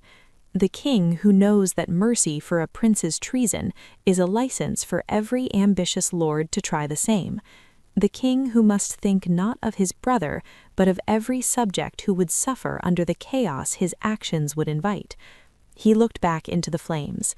"It is the heaviest weight, Ilara, to hold the scales of justice when your own heart is pulling down one side." I had no wisdom to offer him, no comfort. I was just a maid who had seen a pulse, so I offered the only thing I had. "You asked me to trust my instincts. What do your instincts tell you, not as a king, but as Kalen?" He was quiet for a long time. The fire popped and crackled. "My instincts," he said finally, each word measured, "tell me that the boy I loved is already gone. What remains is a man who made choices, terrible, unforgivable choices, and that man must face the consequences of those choices, not for my vengeance, but for the safety of the tomorrow we are trying to build." It was the answer I had expected, and it broke my heart a little. For him. "Will you be there at the trial?" I asked. "I will be the first witness. Then I will remain as presiding authority. I must hear it all, every damning detail. It is my duty." He looked at me, his expression unreadable. "You should rest. Tomorrow will be long." I rose to leave, but at the door I turned. "Your Majesty, thank you for trusting me." He met my gaze, and for a fleeting second, the mask of the burdened king fell away, and I saw only the man, grateful and alone. "No, Ilara, thank you for seeing me when I was invisible to the world." The great hall, the very same space that had hosted the fatal banquet, was transformed into a court of law. The high tables were gone. In their place was a raised dais for the 3 judges, elders from neutral territories. Before them stood a simple wooden chair for witnesses. To the side were the prisoners' docks, 3 stark, iron-barred enclosures. The hall was packed. Every noble, every guildmaster, every official with any claim to importance was there, crammed onto benches. The air was stifling, thick with sweat and anticipation. I waited in a small antechamber with Isolde and Finn, my stomach churning. We heard the proceedings begin. The charges were read in a sonorous voice that echoed through the stone. High treason, conspiracy to commit regicide, attempted murder. The words were like physical blows. Then Calin was called. I couldn't see him from where we were, but I heard his voice, clear, steady, and utterly without emotion, as he recounted the poisoning, his false death, the funeral, and the final attempt on his life in his chamber. He presented the recording crystal. Corbin's voice, pleading and treacherous, filled the hall once more, followed by gasps and murmurs. One by one, witnesses were called. The kitchen maid, the guard who had found the king collapsed, Captain Reese describing the capture, Isolde giving her expert testimony on the poison. Then a court bailiff appeared at our door. Finn, of the stables. Finn shot me a terrified glance. I gave him what I hoped was an encouraging nod. He straightened his new uniform and walked out, his shoulders squared. Through the door, I heard his young, nervous voice begin. It was past midnight. I was with the mayor in the east stable. He told his story simply, without embellishment. The 3 figures, the dark cloaks, recognizing Master Corbin. The defense advocate tried to rattle him, implying he was mistaken, that he sought favor, but Finn held firm. I saw what I saw, my lord. I'll swear it on my mother's grave. When he returned, he was pale, but his eyes were bright with a fierce, hard-won pride. The bailiff appeared again. His eyes found me. Alara, royal observer to the household. A final deep breath. I walked out into the blinding focus of the entire kingdom. Hundreds of eyes tracked my progress to the witness chair.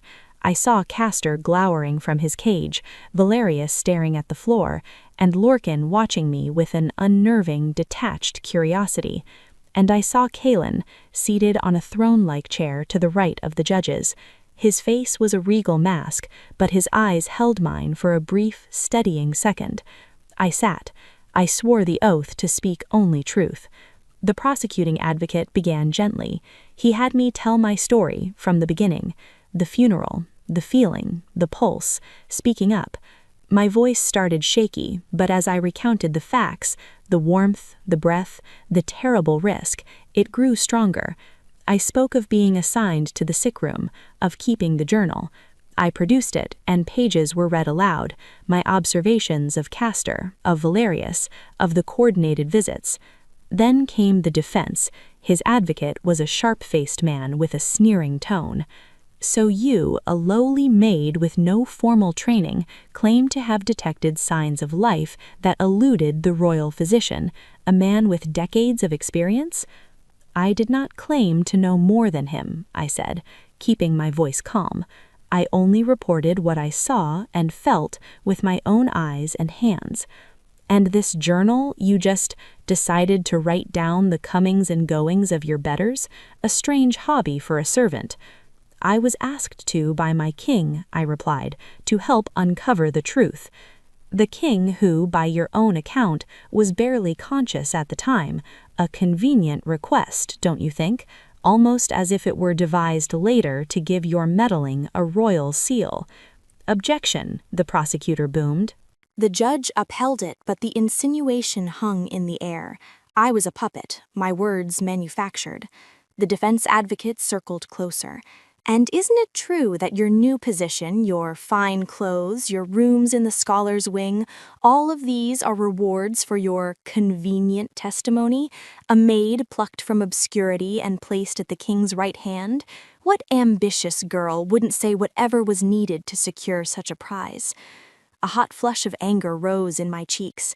I saw Calin tense in his seat. This was the attack he had warned me about.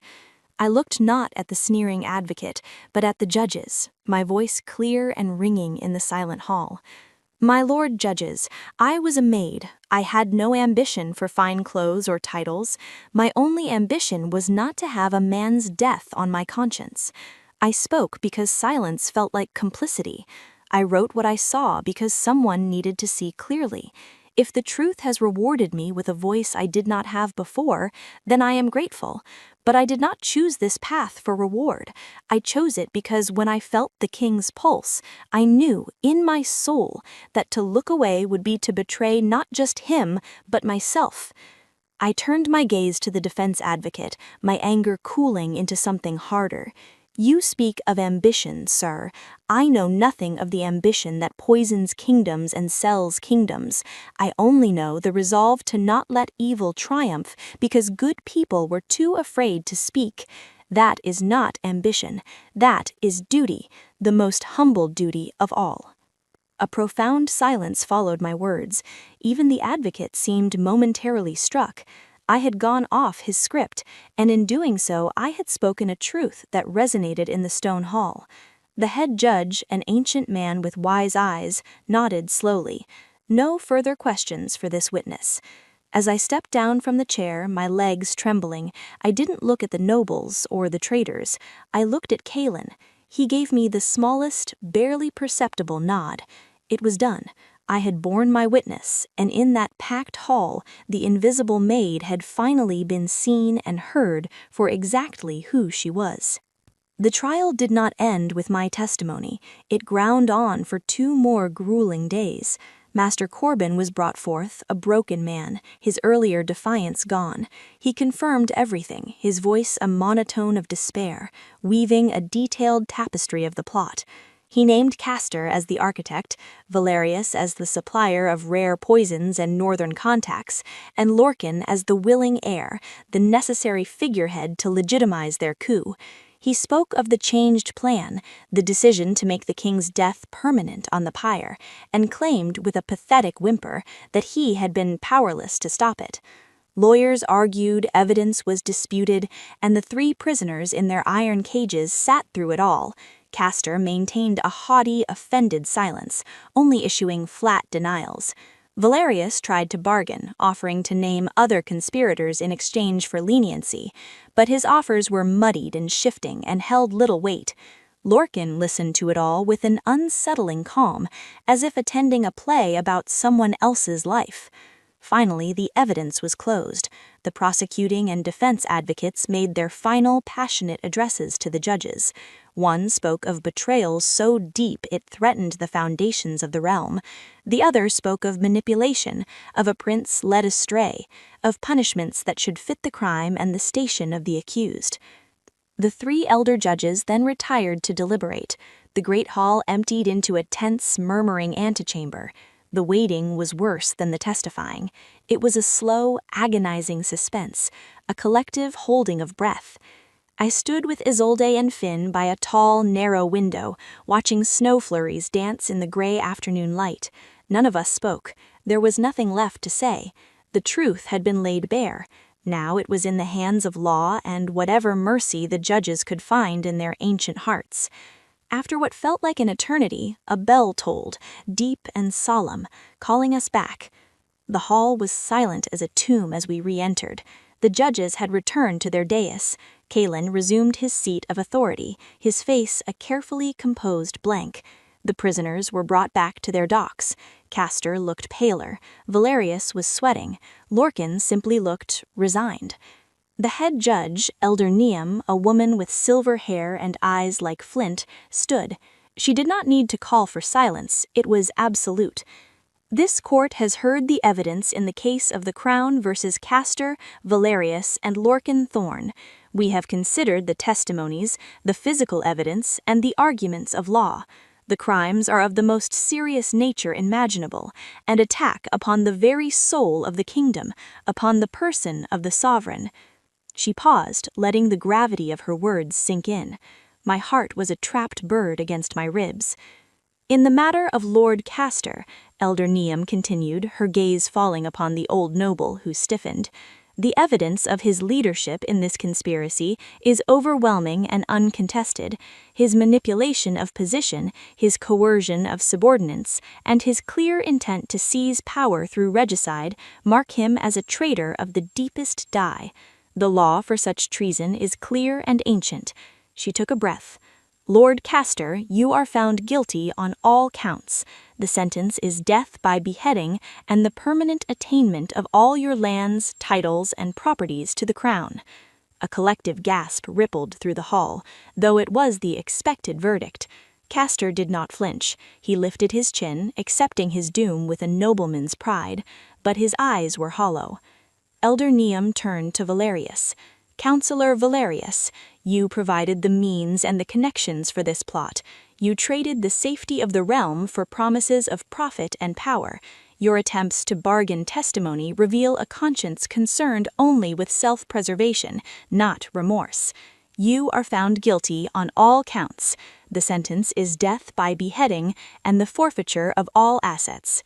Valerius let out a small choked sob and sank against the bars of his cage, his ambition ending in a whimper.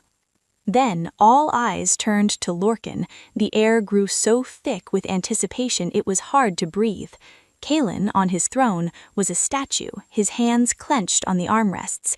Elder Neum's expression softened, not with pity, but with a profound sadness. Prince Lorcan Thorn, your crime is a particular poison, the betrayal of blood, of trust, of the very brother who shared your hearth. The court finds that you were a willing participant, driven by resentment and a hunger for a crown you had not earned. The defense of being a pawn does not absolve you of the choices you made, knowing their likely end. She paused, and the silence was deafening. You are found guilty of high treason and conspiracy to commit medicide. A low murmur spread. This was the expected verdict. But the sentence, that was the unknown. Elder Neum looked not at Lorcan but at Calin. However, this court also recognizes mitigating circumstances. You were not the primary architect. You were in part a victim of older, more cunning minds who preyed on your discontent. And you are of the royal blood, the brother of the king you wronged. She turned her gaze back to Lorcan, her voice dropping into a more solemn, final register.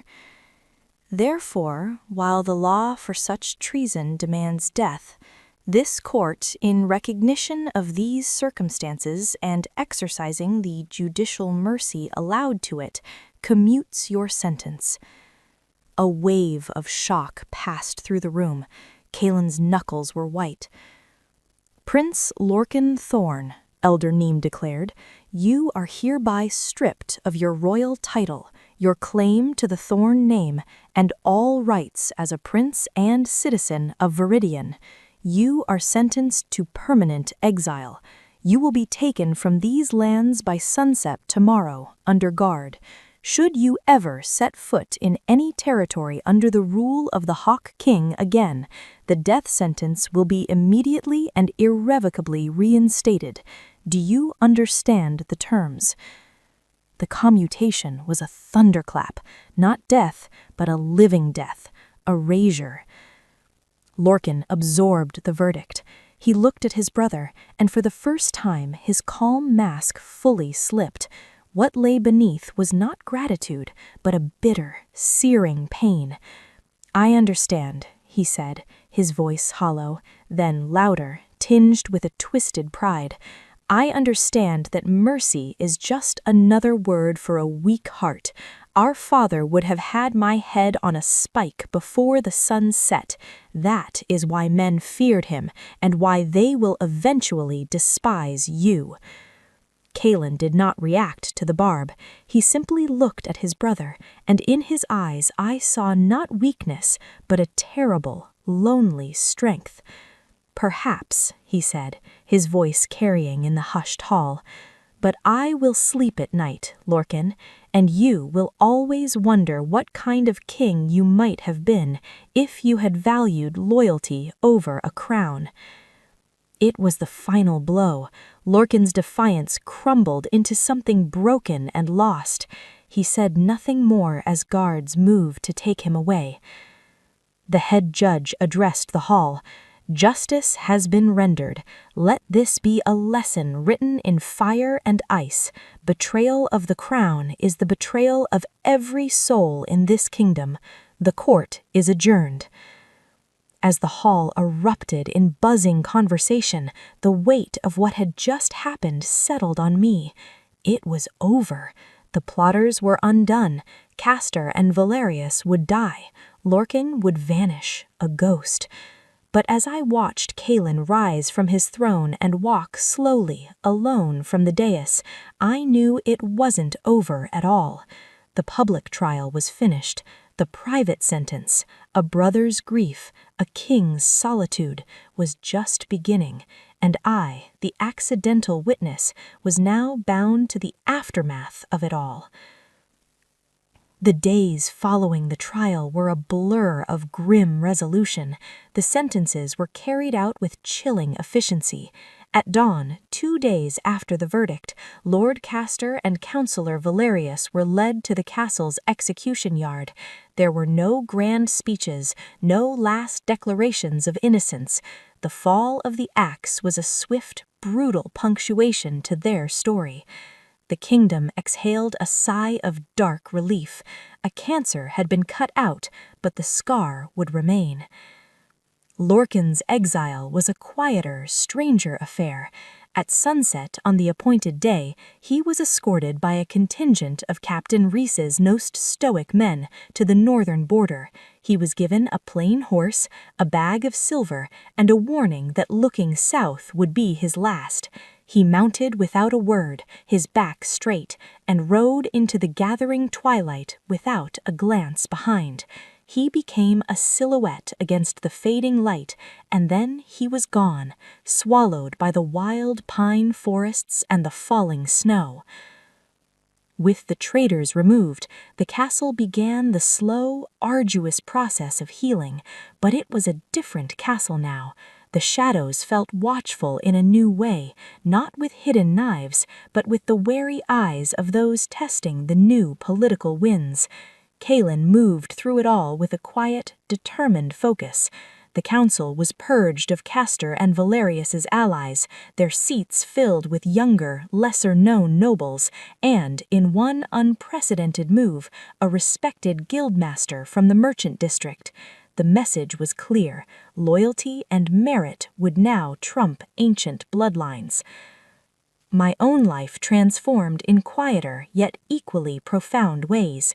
My new title, Royal Observer, was given substance. I was given a permanent seat in the council chamber, not as a voting member, but as a recorder of proceedings, and, as Kalin quietly informed me, a keeper of the truth from the hall's perspective. It was a position of influence without direct power, a unique and delicate perch. I had my own small office adjacent to the library, filled with the scent of old paper and beeswax. My duties involved reviewing petitions from the common folk, sorting those that held merit to be brought before the king or the council. It was meaningful work. It was also isolating. The servants who had once been my peers now treated me with a respectful distance, tinged with awe and a little fear. I was no longer Alara the maid. I was Lady Alara, the king's witness, the girl who spoke truth to power. The nobility, for their part, were politely dismissive. I was an anomaly, a temporary curiosity elevated by extraordinary circumstances.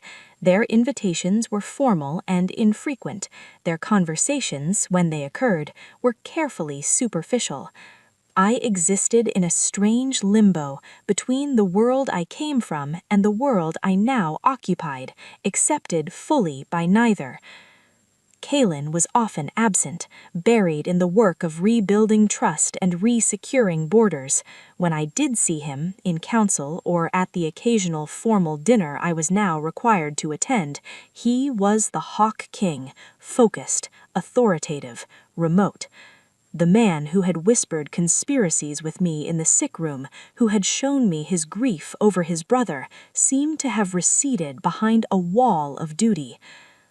One afternoon, about a month after the trials, I was in the Eastern Garden, my one place of solace. The rose bushes were skeletal under a blanket of pristine snow, but the air was crisp and clean. I was watching a lone, herdy sparrow peck at frozen berries when I heard footsteps on the path. I turned, expecting a gardener or a guard. It was Kalen. He wore a heavy cloak against the cold, no crown, his hair touched with snowflakes. He looked tired, but less guarded than I had seen him in weeks. "Ilara," he said, his voice warmer than the formal tone he used in council, "I thought I might find you here. Isolde says you come here often." "It's quiet," I answered honestly, suddenly self-conscious. "It helps me think." He nodded, coming to stand beside me, following my gaze to the sparrow. "It's a good place for it." He was silent for a moment. "You've settled into your new role?" "I am trying," I answered honestly. "The work is good, important, but it is lonely," he finished for me, his insight sharp as ever. I looked at him, surprised. "Yes, a crown is the loneliest object in the world," he said softly, not looking at me. "It isolates you even in a room full of people. You have been given a sliver of that isolation, not as punishment, but as a consequence of stepping into the light." He finally turned his head, his gray eyes meeting mine. "Do you regret it, speaking up that day?" The question hung in the frosty air. I thought of the fear, the danger, the dead sparrow, Finn's terror. I thought of the hollow victory of the trial and the awkward silence of my new life. She turned her gaze back to Lorcan, her voice dropping into a more solemn, final register. "Therefore, while the law for such treason demands death, this court, in recognition of these circumstances and exercising the judicial mercy allowed to it, commutes your sentence." A wave of shock passed through the room. Kalen's knuckles were white. "Prince Lorcan Thorn," Elder Neem declared, "you are hereby stripped of your royal title, your claim to the Thorn name, and all rights as a prince and citizen of Viridian. You are sentenced to permanent exile.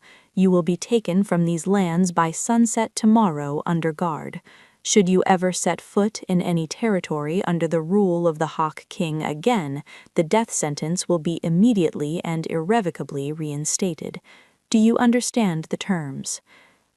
The commutation was a thunderclap, not death, but a living death, erasure. Lorcan absorbed the verdict. He looked at his brother, and for the first time his calm mask fully slipped. What lay beneath was not gratitude, but a bitter, searing pain. "I understand," he said, his voice hollow, then louder, tinged with a twisted pride. "I understand that mercy is just another word for a weak heart. Our father would have had my head on a spike before the sun set.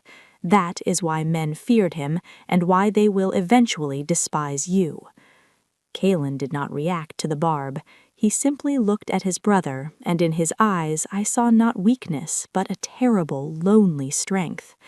"Perhaps," he said, his voice carrying in the hushed hall, "but I will sleep at night, Lorcan, and you will always wonder what kind of king you might have been if you had valued loyalty over a crown."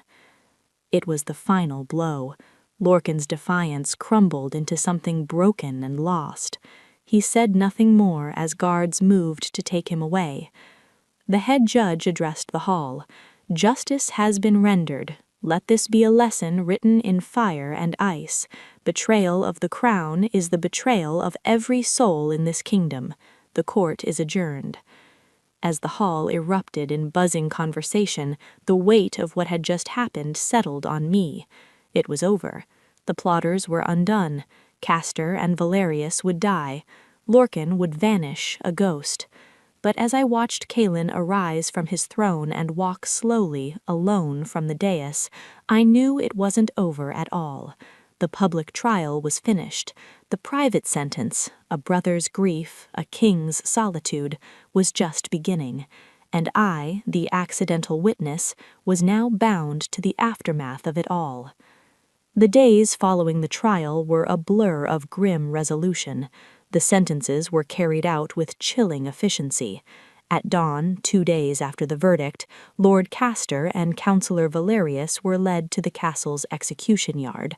There were no grand speeches, no last declarations of innocence. The fall of the axe was a swift, brutal punctuation to their story. The kingdom exhaled a sigh of dark relief. A cancer had been cut out, but the scar would remain. Lorcan's exile was a quieter, stranger affair. At sunset on the appointed day, he was escorted by a contingent of Captain Reese's most stoic men to the northern border. He was given a plain horse, a bag of silver, and a warning that looking south would be his last. He mounted without a word, his back straight, and rode into the gathering twilight without a glance behind. He became a silhouette against a fading light, and then he was gone, swallowed by the wild pine forests and the falling snow. With the traitors removed, the castle began the slow, arduous process of healing, but it was a different castle now. The shadows felt watchful in a new way, not with hidden knives, but with the wary eyes of those testing the new political winds. Kaelin moved through it all with a quiet, determined focus. The council was purged of Castor and Belarius's allies, their seats filled by younger, lesser-known nobles, and in one unprecedented move, a respected guildmaster from the merchant district. The message was clear. Loyalty and merit would now trump ancient bloodlines. My own life transformed in quieter, yet equally profound ways. My new title, Royal Observer, was given substance. I was given a permanent seat in the council chamber, not as a voting member, but as a recorder of proceedings, and, as Kaelin quietly informed me, a keeper of the truth from the hall's perspective. It was a position of influence without direct power, a unique and delicate perch. I had my own small office adjacent to the library, filled with the scent of old paper and beeswax. My duties involved reviewing petitions from the common folk, sorting those that held merit to be brought before the king or the council. It was meaningful work. It was also isolating. The servants who had once been my peers now treated me with respectful distance, tinged with awe and a little fear. I was no longer Ilara the maid. I was Lady Ilara, the king's witness, the girl who spoke truth to power. The nobility, for their part, were politely dismissive. I was an anomaly, a temporary curiosity elevated by extraordinary circumstances. Their invitations were formal and infrequent. Their conversations, when they occurred, were carefully superficial. I existed in a strange limbo between the world I came from and the world I now occupied, accepted fully by neither. Kaelin was often absent, buried in the work of rebuilding trust and resecuring borders. When I did see him, in council or at the occasional formal dinner I was now required to attend, he was the Hawk King, focused, authoritative, remote. The man who had whispered conspiracies with me in the sick room, who had shown me his grief over his brother, seemed to have receded behind a wall of duty. One afternoon, about a month after the trials, I was in the eastern garden, my one place of solace. The rose bushes were skeletal under a blanket of pristine snow, but the air was crisp and clean. I was watching a lone, hardy sparrow peck at frozen berries when I heard footsteps on the path. I turned, expecting a gardener or a guard. It was Kaelin. He wore a heavy cloak against the cold, no crown, his hair touched with snowflakes. He looked tired but less guarded than I had seen him in weeks. "Ilara," he said, his voice warmer than the formal tone he used in council. "I thought I might find you here. Isolde says you come here often."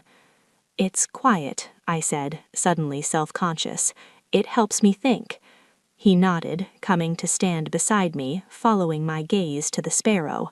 "It's a good place for it." Was silent for a moment. "You've settled into your new role?" "I am trying," I answered honestly. "The work is good, important, but it is lonely," he finished for me, his insight sharp as ever. I looked at him, surprised. "Yes. A crown is the loneliest object in the world," he said softly, not looking at me. "It isolates you even in a room full of people. You have been given a sliver of that isolation, not as punishment, but as a consequence of stepping into the light." He finally turned his head, his gray eyes meeting mine. "Do you regret it, speaking up that day?" The question hung in the frosty air. I thought of the fear, the danger, the dead sparrow, Finn's terror. I thought of the hollow victory of the trial and the awkward silence of my new life. "No," I said, the truth solid in my chest. "Because the silence would have been worse. I would have been complicit, and I would have never known my own voice." I hesitated, then added, "or known what it was to help set things right." A genuine smile, small but real, touched his lips. It transformed his face, easing the weary lines. "That is the only consolation, isn't it? Knowing you did not look away." He sighed, his breath a cloud in the cold. "I have been distant. The work of kingship after a betrayal. It requires a certain armor. I apologize if it seemed I had forgotten the ally who made this new beginning possible." "You don't need to apologize, Your Majesty," I said quickly. "Kaelin," he corrected gently, "when we are not in the council chamber, please." My heart gave a peculiar flutter.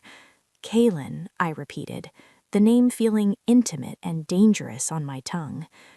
"I did not just come to check on you," he said, his expression turning more serious. "There's something I need to discuss. A proposal." He paused, choosing his words carefully. "The northern territories are restless. The fallout from Valerius's promised treaty has left a power vacuum. They need to see the crown's commitment, not just through edicts, but through presence." I listened, unsure where this was leading. "I am to travel north in 3 weeks' time, a progress to meet with the clan Alphas, to reassure them of Viridian's support, and to install new, loyal overseers." He looked directly at me. "I want you to come with me." The request stunned me. "Me? But why? I'm not a diplomat or a soldier." "You are the living symbol of the new truth in this kingdom, a humble maid who exposed corruption and saved her king. Your story has spread, Ilara. In the north, where they value courage and distrust flowery words from nobles, your presence would mean more than a dozen treaties. You represent the possibility of justice, of a crown that hears even the smallest voice." The weight of his reasoning settled on me. It was not a personal invitation, it was a political strategy. I should have felt used. Instead, I felt a surge of purpose. My strange, lonely position could be a tool, a bridge. "And," his voice dropped slightly, "I would value your eyes, your instincts. You see things others miss. In unfamiliar territory, with unfamiliar players, that could be invaluable." There it was, the personal request layered under the political one. He still trusted my judgment. He still needed the witness. "What would my role be?" I asked. "Officially, as part of the royal household, assisting with logistics and record-keeping. Unofficially, as my trusted observer, my advisor from the halls." It was a risk, a journey into potentially hostile territory, surrounded by those who might still resent the upheaval we had caused. But it was also an escape from the gilded cage of the castle, a chance to use my strange new status for something real. "I will need to prepare," I said, finally, accepting. His shoulders relaxed, a tension I hadn't noticed leaving them. "Good. Isolde will help you. And Finn has asked to be part of the guard detail. Captain Reese approved it. He said the boy has sharp eyes and owes you a debt. The thought of having a friendly face, of Finn getting his chance to truly serve, decided me completely. Then I will be ready. He nodded, satisfied. We will speak more as plans develop. He made to leave, then stopped. Ilara, this journey will not be easy. The north is beautiful, but it is harsh and its politics are blunt as granite. There will be danger. Are you certain? I looked at the sparrow, which had finally flown away, a dark speck against the white sky. It had chosen the cold freedom over the safe, barren bush. I understood its choice. I am certain, I said, meeting his gaze. This time his smile reached his eyes, and for a moment the lonely king was gone, and I saw the man I had first glimpsed in a moment of shared defiance. Somehow, he said, I don't doubt that for a second. He left me then, his footsteps crunching softly in the snow. I stood in the quiet garden, the cold air sharp in my lungs, but a new warmth blooming in my chest. The stillness of the castle was no longer a prison sentence, it was the calm before a journey. I was no longer just a witness to the past. I was to be a participant in the future. And for the first time since I'd spoken up in that cathedral, the path ahead, though shrouded in winter mist, felt like my own to walk. The days before the northern progress were a whirlwind of unaccustomed preparation. Instead of transcribing council notes, I was fitted for traveling clothes, sturdy woolen gowns lined with fur, heavy cloaks, and practical boots. Isolde provided me with a healer's pouch of my own, filled with simples for frostbite, fever, and purification of water. She also gave me a small, sharp dagger. Not for fighting, she said, echoing her words from the night of Corbin's attack, for cutting rope or cheese, or for a last resort. Keep it hidden. My journal, now a formal ledger, was joined by a new, smaller notebook for the journey. I packed both. Finn, now proudly wearing the badge of the Royal Progress Guard, found me the day before departure, his face alight with nervous excitement. Can you believe it, Ilara? Guarding the king, and you, riding in the royal party. He shook his head in wonder. My mother cries every time she thinks of it, says her boy is serving the true king. You deserve it, Finn, I told him sincerely. Your courage mattered. He blushed, shuffling his feet, just following your lead. The morning of departure dawned clear and bitterly cold. The courtyard was a chaos of snorting horses, creaking wagons, and the shouts of soldiers and stable hands. The royal party was smaller than I expected, perhaps 50 guards, a dozen courtiers and officials, and the king's personal retinue. Efficiency, not pomp, was order for this journey.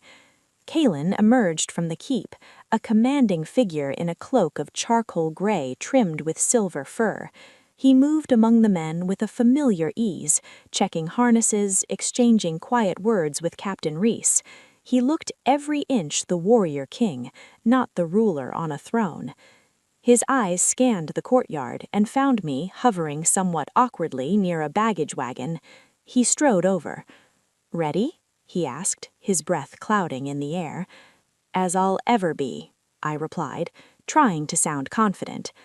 "You'll ride in the covered sleigh with Isolde and the other attendants. It will be cold but sheltered."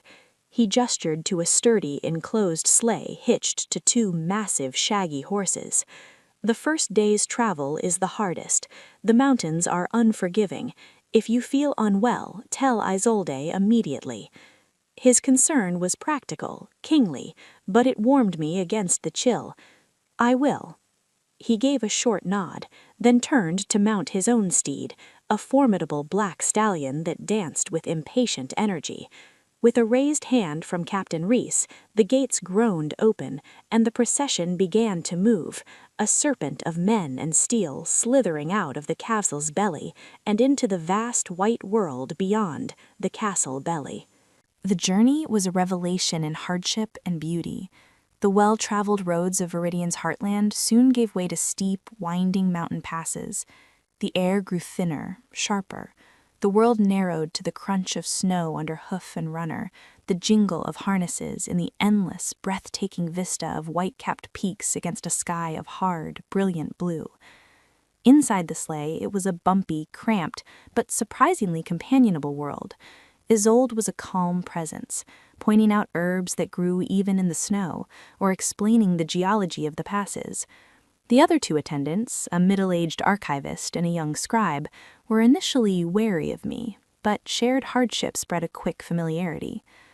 At night, we made camp in fortified way stations or in clearings sheltered by pine giants.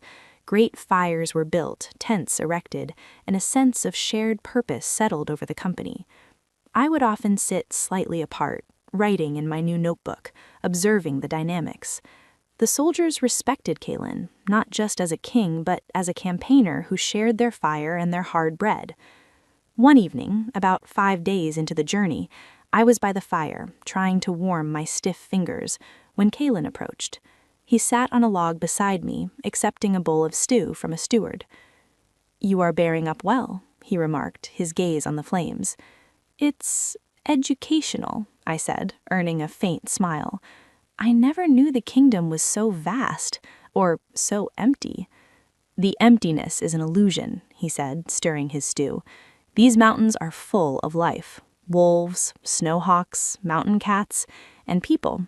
Clanholds tucked into valleys watching our passage right now. They have their own laws, their own loyalties. My father tried to rule them with an iron fist. It bred resentment that festered for a generation.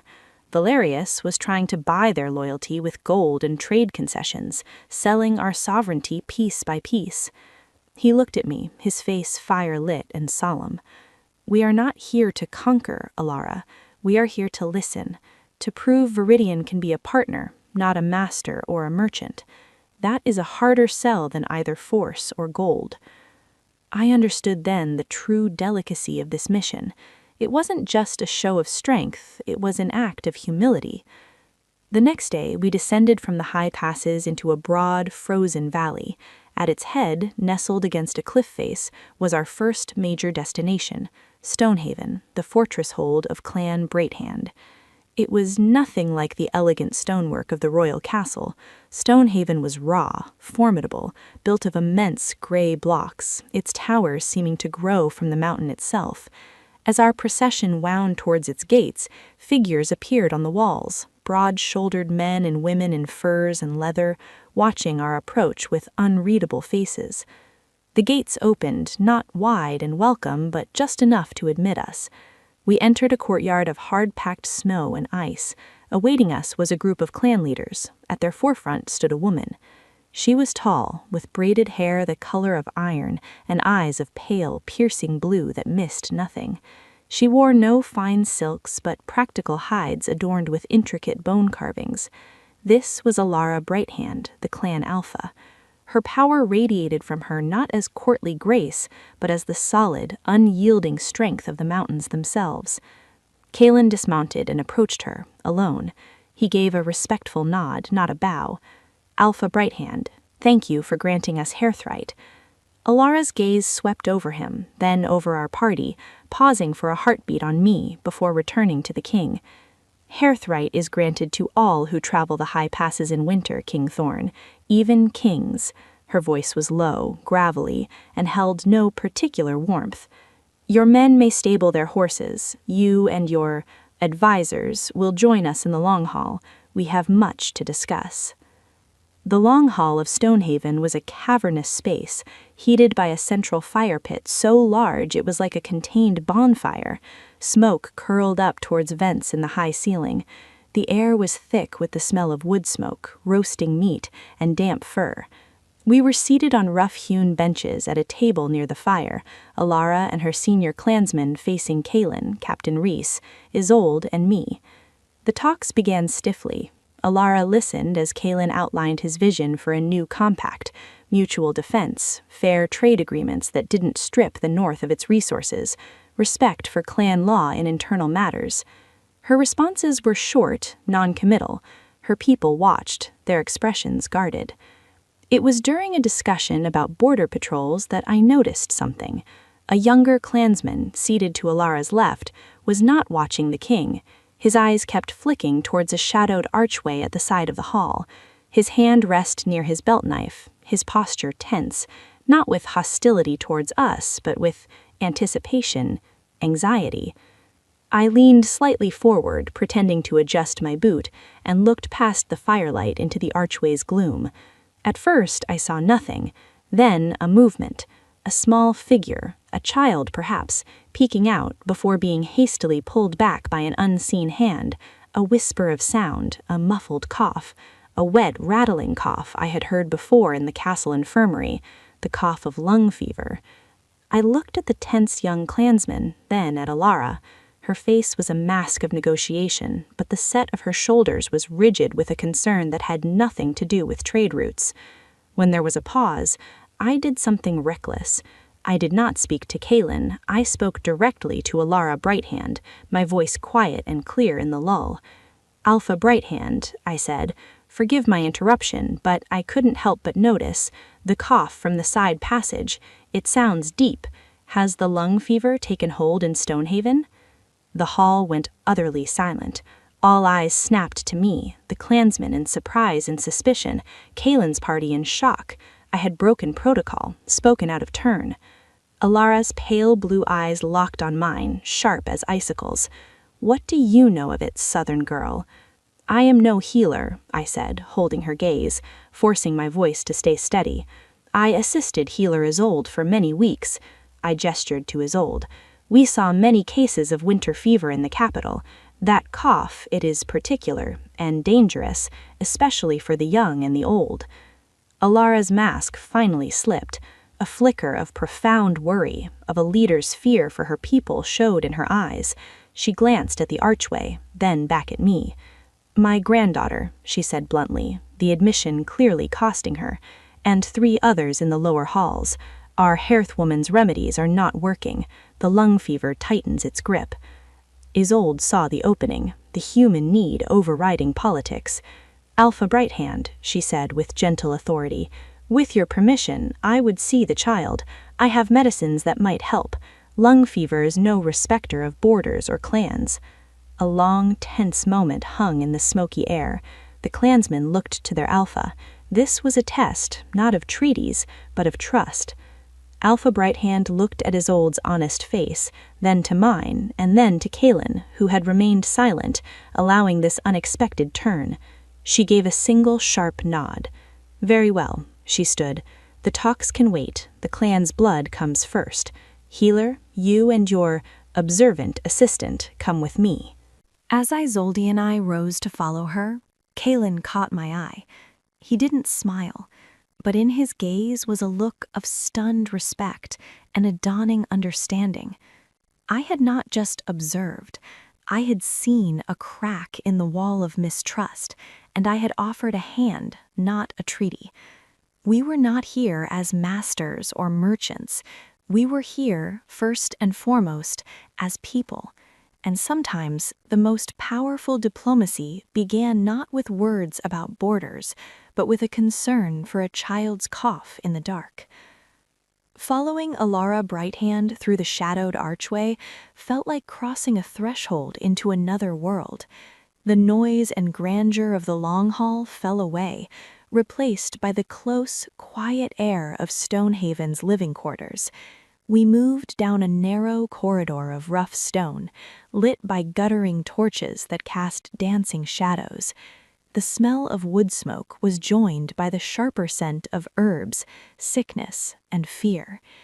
We entered a small, warm chamber. A low fire burned in a hearth, and on a pallet of furs near it lay a small girl, no more than 5 years old. Her face was flushed with fever, her breathing a rapid, shallow pant, punctuated by those deep, wet coughs.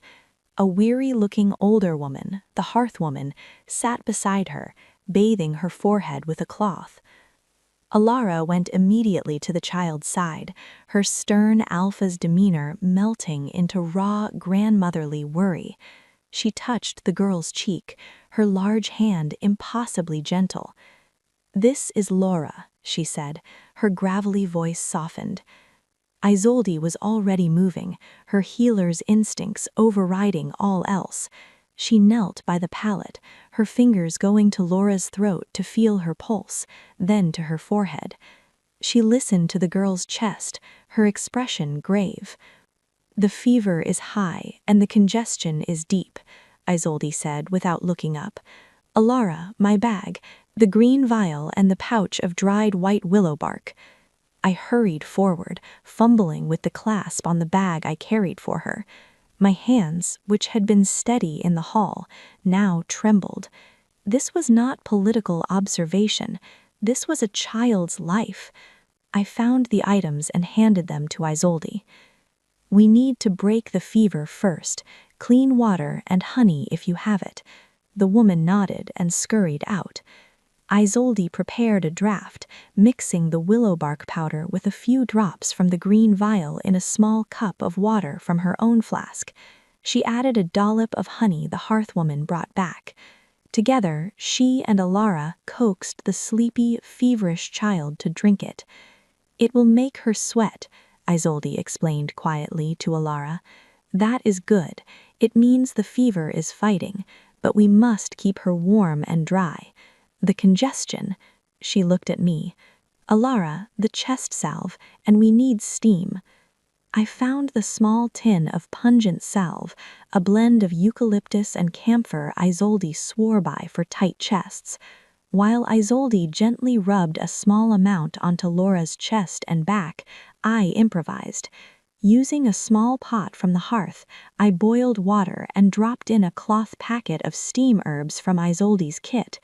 I directed the fragrant steam towards Laura's face, careful not to get too close. We worked in silent tandem, a trio of women bound by urgency, the fierce alpha, the skilled healer, and the assistant who was learning to be more. Minutes stretched into an hour. The only sounds were the crackle of the fire, Laura's ragged breaths, and Isolde's soft instructions. Slowly, incrementally, a change began. The girl's frantic panting eased into a more regular, if still congested, rhythm. The terrible tension in her small body seemed to loosen. Her eyelids fluttered, and she let out a sigh that was less a cough and more a sound of exhausted relief before sinking into a deeper, more natural sleep. Alara, who had not left her side, let out a breath she seemed to have been holding for days. She looked from her peacefully sleeping granddaughter to Isolde, her pale eyes shimmering in the firelight. "The fever breaks," she stated, awe and gratitude warring in her voice. "It does," Isolde confirmed, wiping her own brow. "She is not out of danger, but the worst has passed. She will need this draught every few hours, and the steam and the salve, for several days. You have my thanks, healer," her words formal but deeply felt. Her gaze then shifted to me, standing by the steaming pot. "And yours, observer, your eyes are keen." "I only saw what was there to be seen," I said softly. "That," Alara said with a slow nod, "is a rare gift. In the mountains, we call such sight eagle's grace, to see the small, struggling thing from a great height." She rose to her full height, the alpha returning. "Come, your king will be waiting, and we have different things to discuss now." When we returned to the long hall, the atmosphere had transformed. The formal tension was gone, replaced by a more relaxed, almost convivial air. Kaelin was in deep conversation with the young, tense clansman from earlier, who I now realized was Laura's father. The man's posture was open, his hand away from his knife, gratitude easing the worry from his face. As Alara resumed her seat, she did not immediately return to points of law or trade. She looked at Kaelin, then at Isolde and me. A kingdom that sends healers before tax collectors is a kingdom that understands the true meaning of strength. You came to talk of borders and goods, but you first offered aid to my blood. That speaks louder than any parchment." Kalen inclined his head. "The strength of Veridian is its people, Alpha Brighthand, all its people, in the capital or in the highest valley. A sick child is a concern for the crown as much as a breach in a treaty." The talks that followed were no less serious, but the edge of suspicion was blunted. Compromises were reached on patrol routes. Trade terms were agreed that favored Stonehaven's crafts without beggaring the South. There was a newfound willingness to listen, not from political pressure, but from a moment of shared humanity. That evening, a true feast was held in the Long Hall. It was not the refined banquet of the capital, but a hearty, loud affair of roasted venison, dense bread, and strong, spiced ale.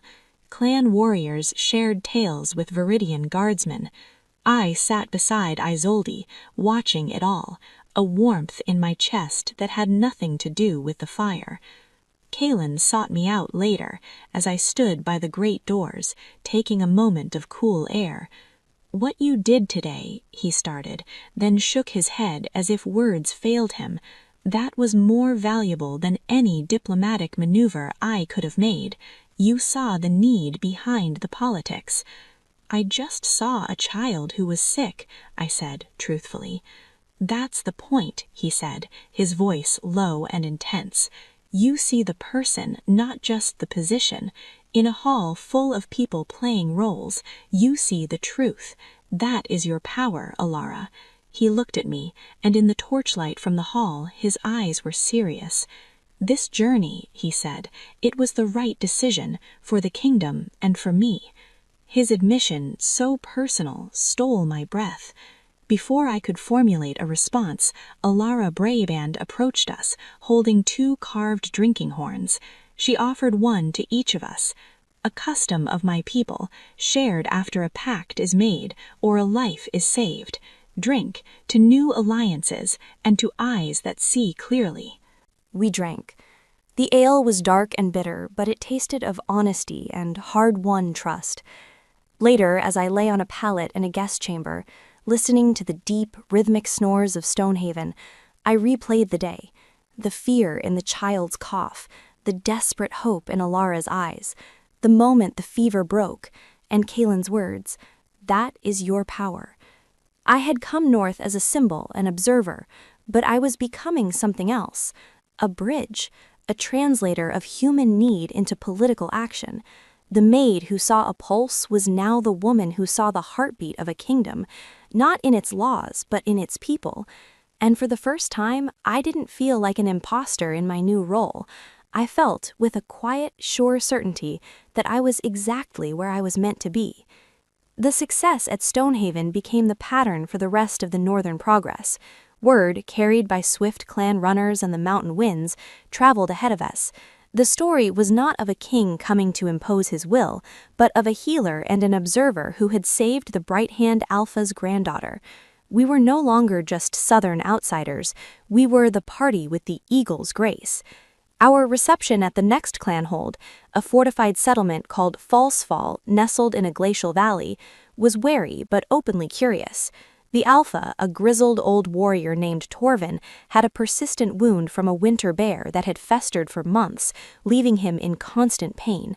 Isolde cleaned and treated it with her salves and poultices. I assisted, and in so doing listened as Torvin spoke, not as a clan leader to a king, but as an old soldier to a fellow warrior, Kalen, about the real threats on the eastern ridges, not southern taxmen, but raiders from the lawless ice marches. At the next stop, a mining settlement, it was a dispute over water rights that was poisoning relations with a neighboring hold. Kalen, instead of issuing a decree, spent a day with both Alphas, walking the contested stream with engineers from our party. I documented the discussions, my notes forming the basis for a fair, mutually agreed sharing treaty drafted on the spot. I was no longer just recording, I was participating. My observations of who truly held influence, of unspoken grievances, of the practical needs behind the political demands, were quietly passed to Kalen in our evening briefings. He began to rely on them, his strategist's mind weaving my ground-level insights into his broader diplomatic tapestry. One evening, camped in a windswept pass between holds, Kaelin and I walked a short distance from the firelight. The sky was a vast black velvet sheet pierced by 1,000,000 icy stars. The air was so cold it hurt to breathe, but it was clean, scoured of all deceit. "You have a talent for this," he said, his voice a low rumble in the immense quiet. "You listen to the silence between the words. You see the fear behind the bluster. It is a rarer skill than swordplay or statecraft." I tucked my chin deeper into my fur collar. "It's just paying attention, anyone could do it." "But they don't," he countered. "They listen for what they want to hear, for threats, for advantages. You listen for the truth. It is a gift, Alara, one that has changed the course of this journey, perhaps the course of the North itself." His praise warmed me more than any fire. "I only want to help." "You are helping," he said, stopping to look at me. In the starlight, his features were softened, the lines of kingship eased. "My northward journey has changed me, too," he admitted. "I have been king in name only, conditioned to believe power flowed from the throne downward. You have shown me that true power rises from the ground up." I felt a prickly sensation at my neck. His words had been private and confessional, yet they held a hint of public declaration. He was saying he would stand by me publicly, changing his court structure. The word partnership hung between us, significant and fragile. "When we return to the capital," he continued, his gaze holding mine, "things will be different. The court will see the results of this journey. They will see you not as a fortunate maid, but as a genuine asset to the crown. Your position will be secure. Your voice will carry weight." It was what I had wanted, wasn't it? Security, a voice. Yet the thought of returning to the gilded cage of the castle, to the polite dismissals and lonely grandeur, sent a pang through me. Out here, in the raw, honest wilderness, I had found a purpose that fit me like my own skin. "Will it?" I asked, the question slipping out. "Or will they just see the king's pet project, a commoner he keeps close for novelty?" He frowned, a shadow crossing his starlit face. "Is that what you think this is?"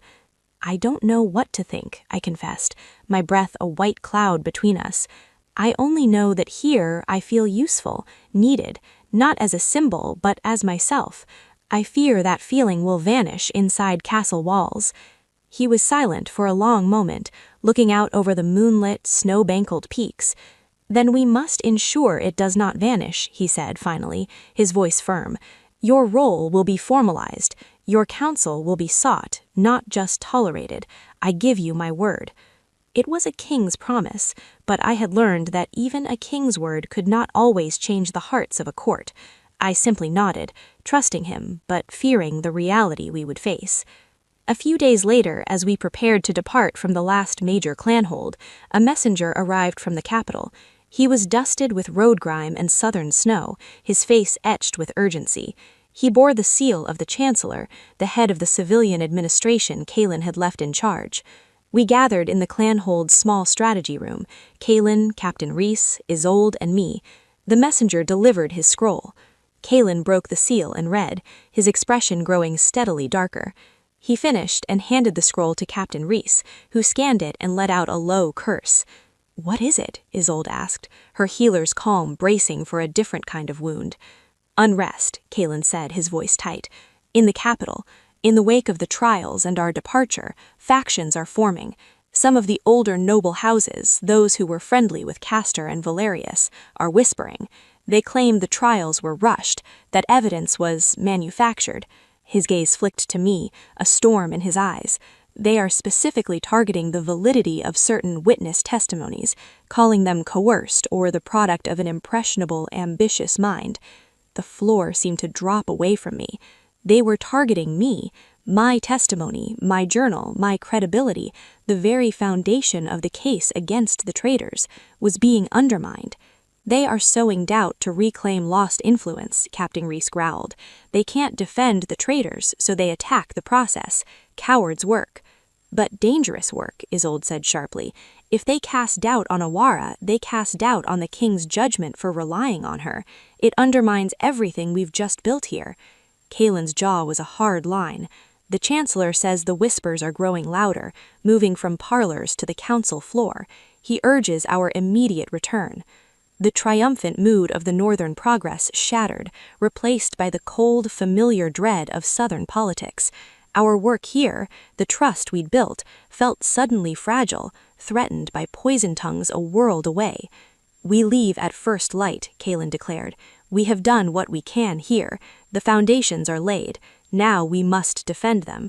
He looked at me, and the protective fierceness I saw in his face was a comfort and a new fear. "Ilara, they are coming for you, for the truth you spoke. Are you ready to face them again? Not in a trial, but in the court of reputation, where the weapons are lies and insinuation." I felt the old fear, the maid's instinct to shrink and hide, but I was not that maid anymore. I had faced down a funeral, a poisoning, a northern winter, and the raw politics of clan holds. I had found my voice in the silence, and my strength in truth. I met his stormy gaze, my own resolve solidifying like ice. "Let them come," I said, my voice steady in the tense room. "I have nothing to hide but the truth, and I am not afraid to speak it again, to anyone." A grim, approving smile touched Kaelin's lips. "Then we ride south, not as retreating envoys, but as an army returning to secure its victory." He placed a hand on my shoulder, a gesture of solidarity and faith. "The battle for the North may be won, but the war for the soul of Viridian, it seems it has only just found a new front, and you, my eagle-eyed observer, are standing right in the center of it." The journey back to the capital was a grim inversion of our hopeful northward trek. The majestic, silent peaks now felt like indifferent sentinels to our urgency. The camaraderie of the campfires was replaced by a focused, simmering tension. We moved faster, pushing horses and men. The specter of political rot hastened our steps. Kaelin was often at the head of the column, wrapped in a silence that felt like gathering thunder. Captain Reese's orders were clipped, his eyes constantly scanning, not for mountain threats, but as if he could already see the enemies waiting in the southern corridors of power. Isildine spent hours coaching me, not on herbs or fevers, but on law, on precedent, on the intricate, venomous dance of courtly debate. "She will try to confuse you," she said, her usual melodic voice sharp as a scalpel. "They will use big words, twist your meanings, imply you are too simple to understand the complexities you witnessed. Do not engage their cleverness. Answer only the question asked, with fact, with the unadorned truth. It is your anchor. Do not let them pull you into the deep water of their rhetoric." Finn, riding close by as part of my assigned guard detail, tried to offer encouragement. "They're just wind, Ilara," he said one evening, his young face serious. "Wind and spite. You stood before the whole kingdom once. You can do it again." But this was different. The trial was a formal arena with rules. This was a shadow war, fought in whispers and drawing rooms, where a reputation could be assassinated without a blade ever being drawn.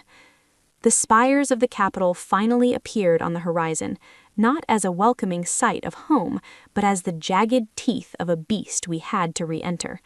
The city felt different. The hopeful buzz that had followed the trials was gone, replaced by a watchful, nervous energy. People bowed as the king's procession passed, but their eyes were curious, darting, full of unasked questions.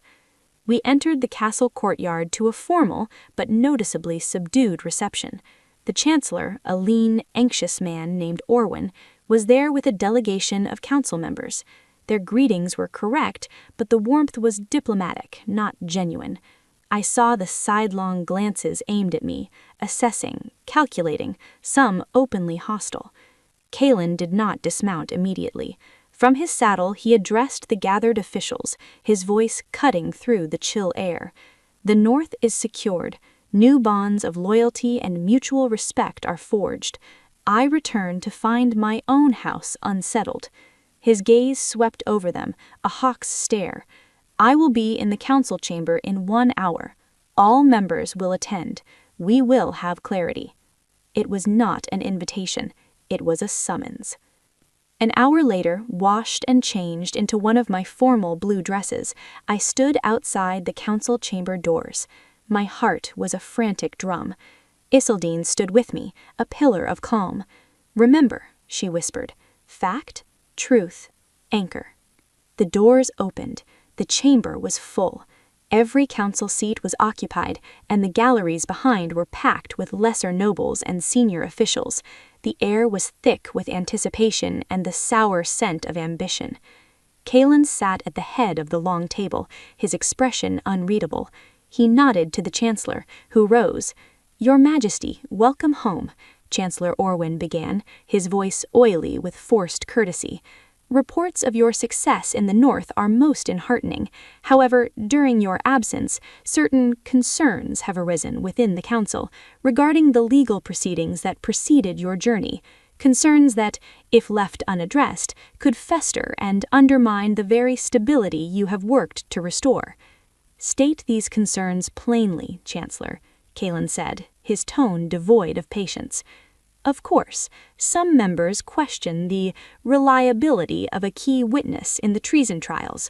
Witness testimony, particularly from a source with no prior standing, untrained in law or statecraft, and who has subsequently been rewarded with a position of unusual favor, well, it naturally invites scrutiny that was perhaps rushed in the fervor to see justice done." He didn't say my name. He didn't have to. Every eye in the room turned to me, standing near the door. Lord Darien, a florid-faced noble from a house that had intermarried with Castors, stood. "With respect, Your Majesty, the girl was a servant, impressionable, placed in an extraordinary situation.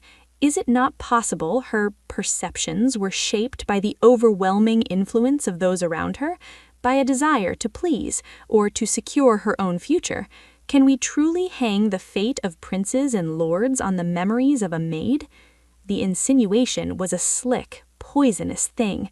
It slithered into the room. I was a puppet, a liar, or a fool. Kalen's eyes were ice.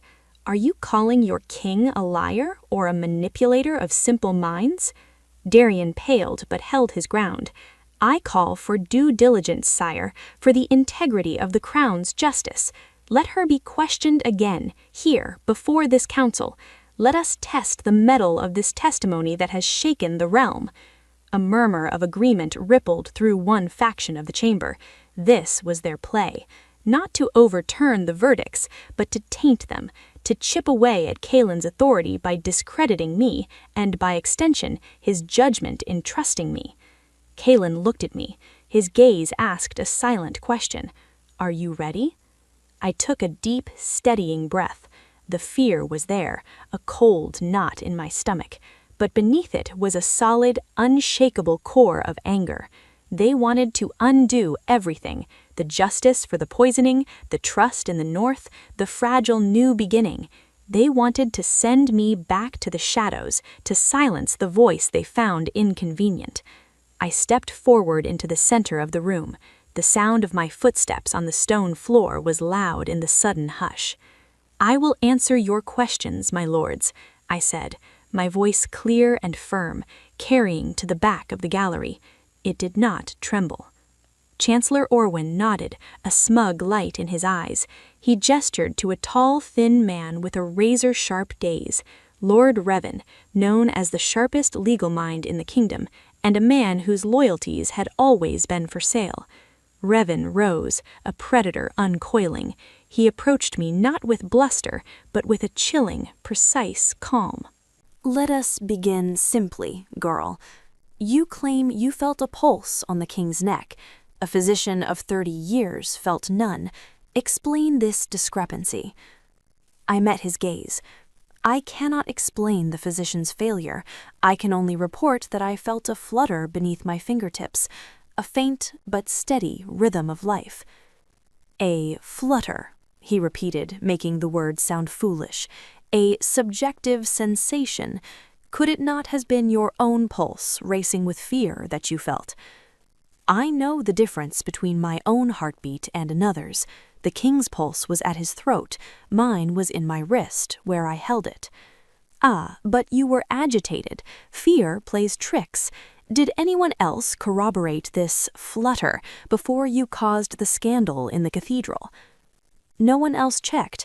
They had already accepted he was dead. Convenient, Revan murmured, pacing. You then kept a journal. At whose instruction?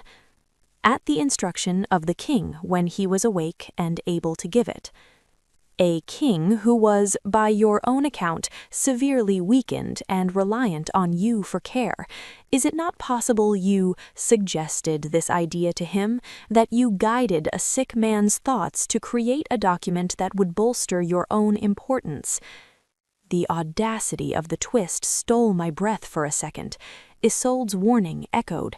Anchor, truth. The king's mind was clear when he asked me to write. He knew he was in danger. He needed a record.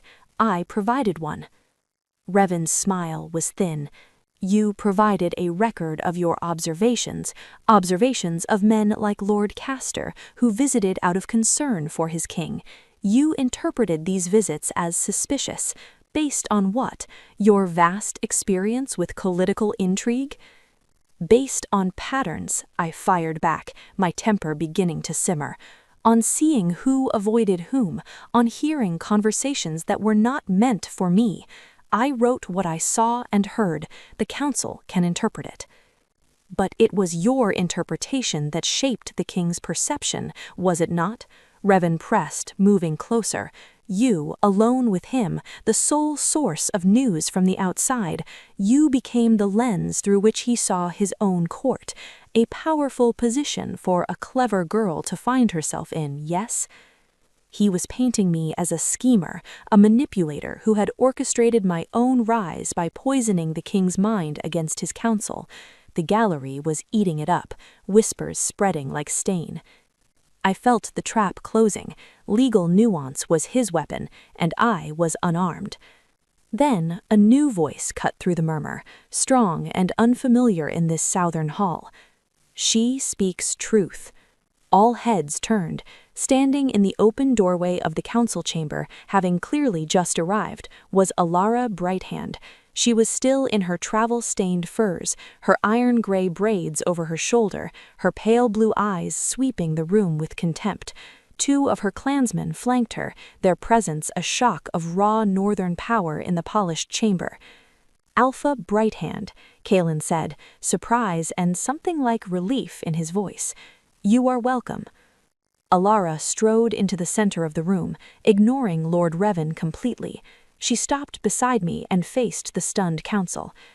I have ridden hard to bring tribute agreements for my king to sign, but I hear snakes hissing in this hall instead of clerks scratching pens. You question this one's eyes, her truth? She let out a short, derisive laugh. In Stonehaven, she saw my granddaughter's sickness from across a smoky hall when my own people saw nothing but a tired child. She sees what is, not what you wish her to see. She turned her formidable gaze on the council. You sit here on your soft cushions, picking at words, trying to unravel a truth that saved your king and secured your borders with my people. You think because her dress was once gray, her word is lesser? In the mountains, we judge a person by their actions, not their birth. Her actions speak of more honor than I see in this room of silken lords. The chamber was utterly silent, stunned by the direct, brutal honesty of the North. Alara pointed a blunt finger at Chancellor Orwyn. You seek to weaken your king by attacking his witness, a foolish strategy. It only shows your own weakness. It tells me you are not fit to clean the boots of the man who rides through blizzards to treat with us as equals.